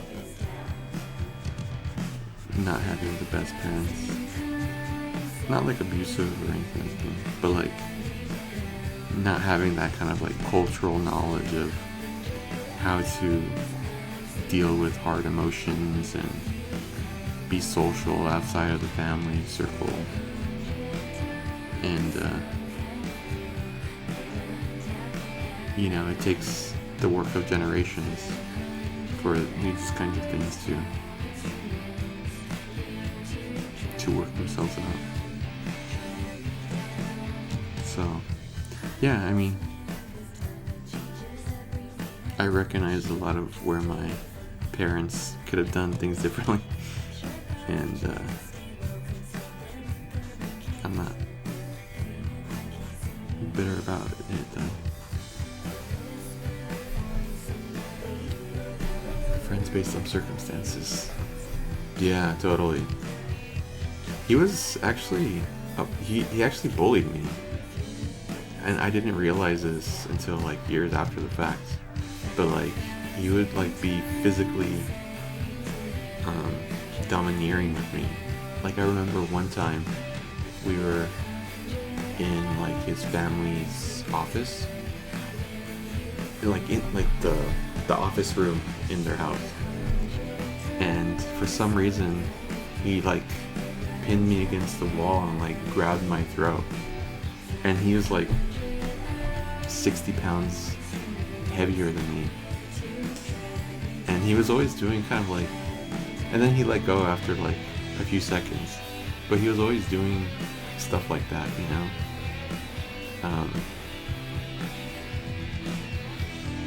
And it's just like, why am I coming over here, you know? I think I stopped hanging out with him shortly after that. But yeah, it's just like, you put up with a lot if it means, you know, you think you have a friend. And I kind of like was like that too in middle school, just kind of like trying to be friends with people I didn't really like, just so I wouldn't like be by myself. And it's hard when you're a kid, you know. It's hard to be by yourself at school. Yeah, I never really made like that many close friends. I mean, that's not true. I did have like a friend group, But like there was a few years in middle school where I was pretty much trying to hang out with people I didn't like because I didn't have anyone else. That's valid though, being sheltered and not really getting into social life as much. Yeah, for sure.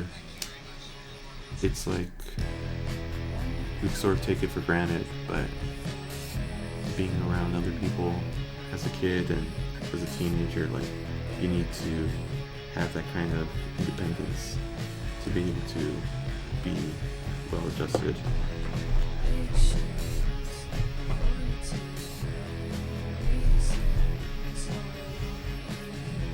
Yeah, we stopped hanging out because that's not how people should vibe. That's boring. Yeah, and I didn't realize it at the time. Like to me, bullying was what you saw on TV shows, you know? Like one big kid coming up to some other kids and asking for lunch money. I think we were like 7 or 8 at the time. But he was also like spoiled. I remember one of his birthdays, his parents would like buy him like the best toys, you know, like the toys that like I wanted, and they bought him like a Power Rangers set of like weapons, and that was like the coolest thing to me ever. And he was just kind of like, oh yeah, whatever, you know. And I was like, you don't appreciate it. This should be mine. So yeah, he was that kind of kid. I don't know how he is now. I haven't seen him in like 15 years, I think. I was just alone in school a lot. Yeah, same. Especially after, especially in high school. Yeah,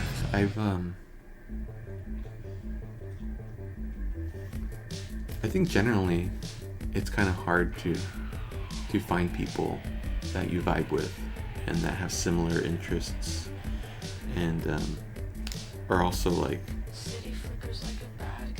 people that, you know, don't have your worst interests at heart, you know.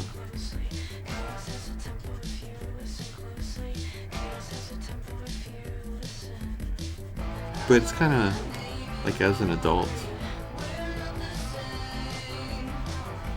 I don't know, adult friendship is something that is not really, or was never really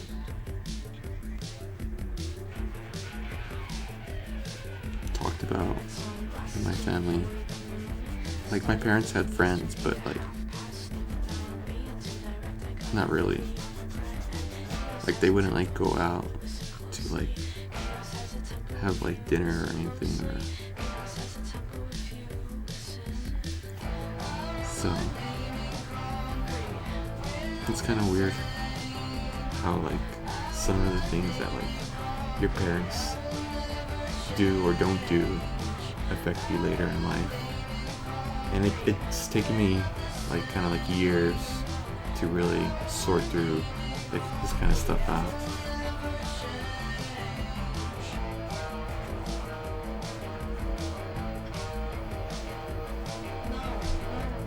Entitled child, yeah. What's funny is, well, it's not funny. What is interesting is that one of the last times I hung out with him, it was like a few years after that incident, and his family had moved to like a bigger, nicer, more expensive house, and they invited my family over for dinner, and it was just kind of like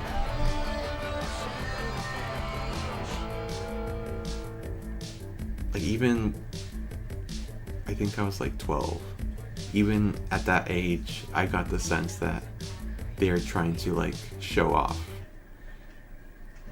like all the money they had, or like the things they had, and not so much the kid, but like his parents were kind of like that, just trying to like show off like their nice kitchen, like all the rooms that they had, all the bedrooms that they had, and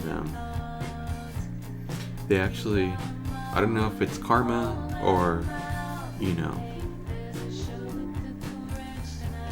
or what, but they actually lost that house, and the dad ended up serving jail time for like some kind of like embezzlement or tax evasion or something like that. And so it's just kind of like a fall from grace for them.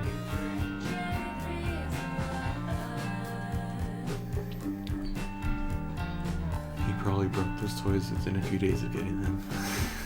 Well, I remember, I think he like just like threw them under his bed. Like they weren't the toys that he wanted, so he was just like done with it. My core friends were skaters, except for my best friend. Yeah, skaters are chill. Yeah, back.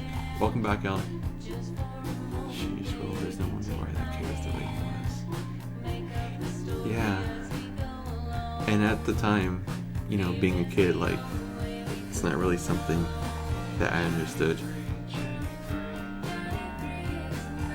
Because I thought it was like, you know, they're giving him everything he wants. All the toys that he wants, you know, they're giving them to him. But I'm pretty sure, like, his dad was like, because I think that's how it works, right? Like, bullying as a behavior is generally learned from like the parent or like the caregiver or someone like close to the kid. So I'm pretty sure like their dad was like not physically abusive, but like probably like verbally abusive. Although, you know, you never know as far as like physically abusing them and, you know, what goes on behind closed doors.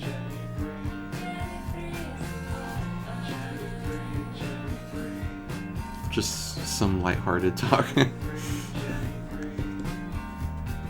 to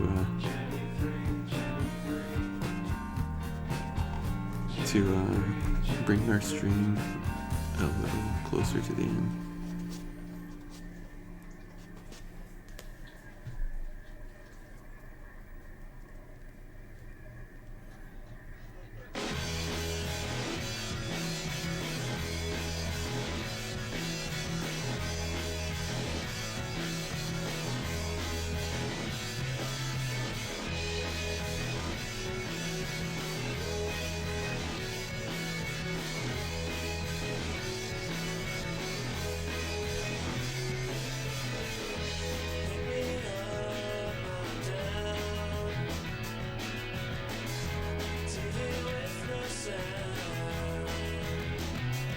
I gotta say that using charcoal this week has been a very enjoyable experience. I think I am a charcoal convert. Things that make you think. Yeah. That's sort of what I guess this year and last year have been sort of like the themes of the year. Just kind of like thinking about like how I was raised in my childhood, and realizing things that I did never realize before. I'm like a late bloomer kind of person, where it takes me a long time to really understand things. I require a lot of trial and error to really get the hang of something.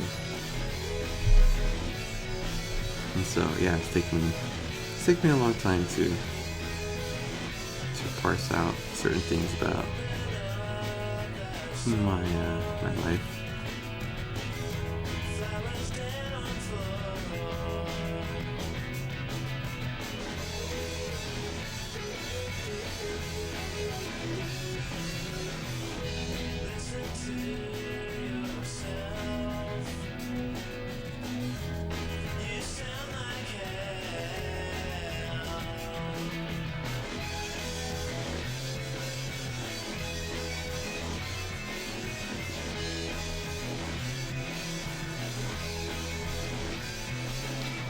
Bath and Body Works have $10 3-wick candles if you guys are interested. Yeah, I love those candles. They last so long.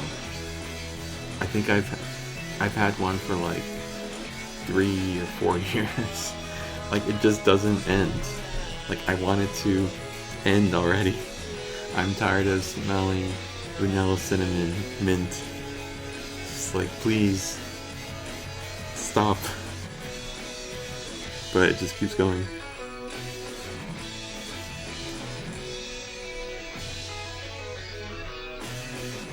Yeah, if you do check it out, you kind of let us know what you get. Based on parts of things out there, it's better than anything. True, yeah. It's a process. I still have my Champurrado one from last year. How about how finished is it? Like, is it gonna last you another year, you think? I wouldn't be surprised.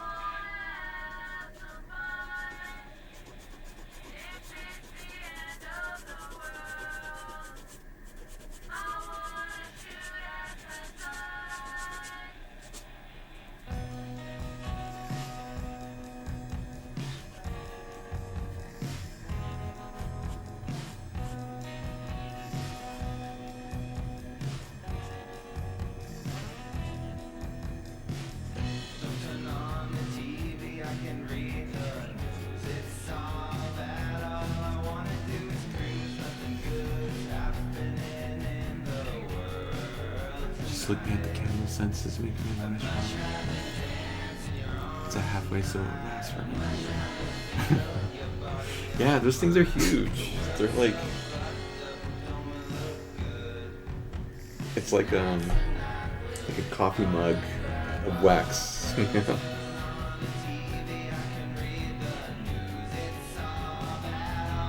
I think I'm done for today.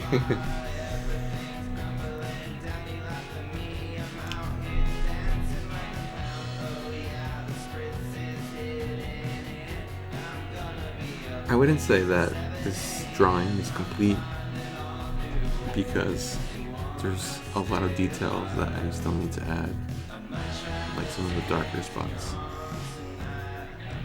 But I'm pretty happy with the results so far. And I think next stream, which will probably be next week, I think next stream is when I'll finalize it and move on to plate 8, which, surprise, surprise, is more feet.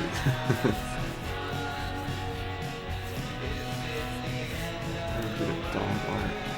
Thanks, dog. It's just as good as the others. Thank you. I appreciate that. Yeah, I'm actually very surprised. Here's the next plate. This is more feet.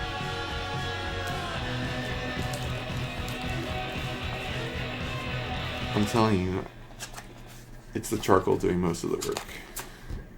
I'm just moving it around, but it's really doing everything else.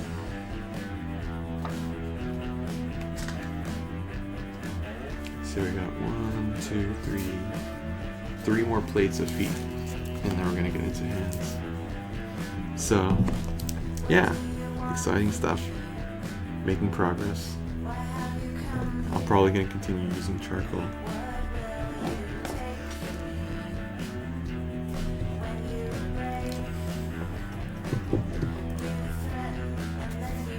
Yeah, definitely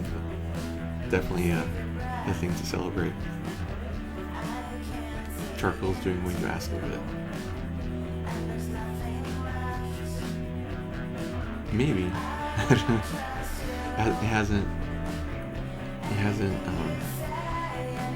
spoken to me just yet. I think I still need a little bit more practice. Feet on plates.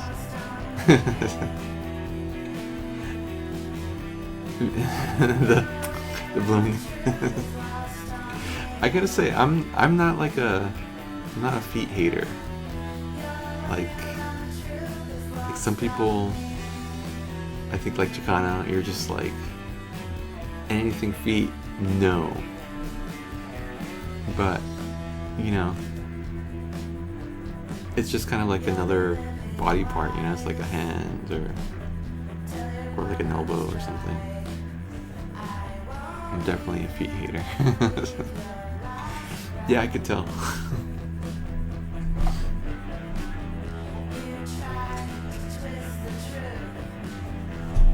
The dog's gonna stay there. But it's ironic because you are a shoe collector. Oh, that's probably why you are a shoe collector, to cover the feet, so you don't have to see them. They're not like an elbow. What is this, man? Well, I was kind of being a little facetious. No, you're right. It's not like an elbow. But like, I don't know. I can see the beauty in the lines and the form, right? Like certain like feet can be elegant, in addition to kind of like gross. Like they can be multiple things in my mind. I think to take out people hate feet.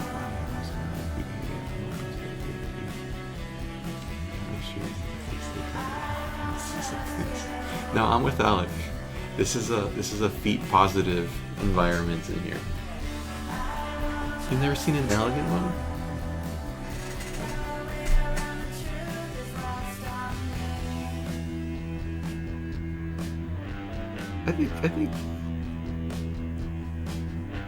I guess specifically women's feet.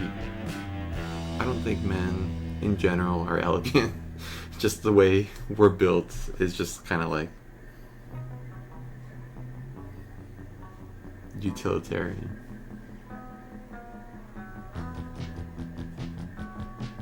I've seen Halsey's feet in here. They're elegant.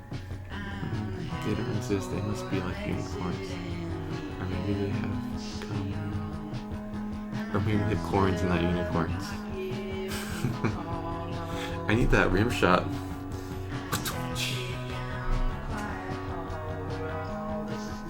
Get those foot fingers out of here. I'm gonna put up a banner next stream. Like a feet positive space here. I'm gonna have it flashing.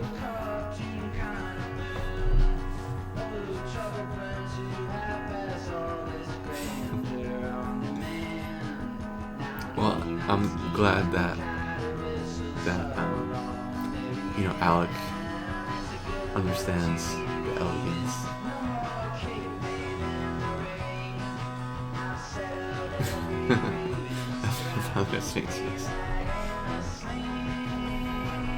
No foot hate whatsoever.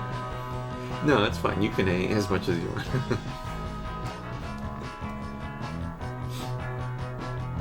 I get it.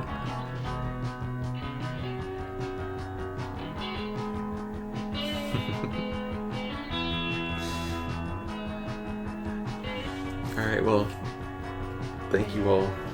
Thank you, Alec. Thank you, Chicana the GOAT, for hanging out, for the good conversation, for the good vibes.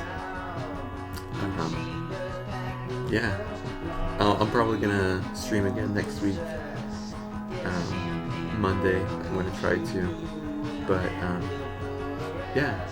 Thanks for being here. I appreciate it, really. Have a good night. Bye.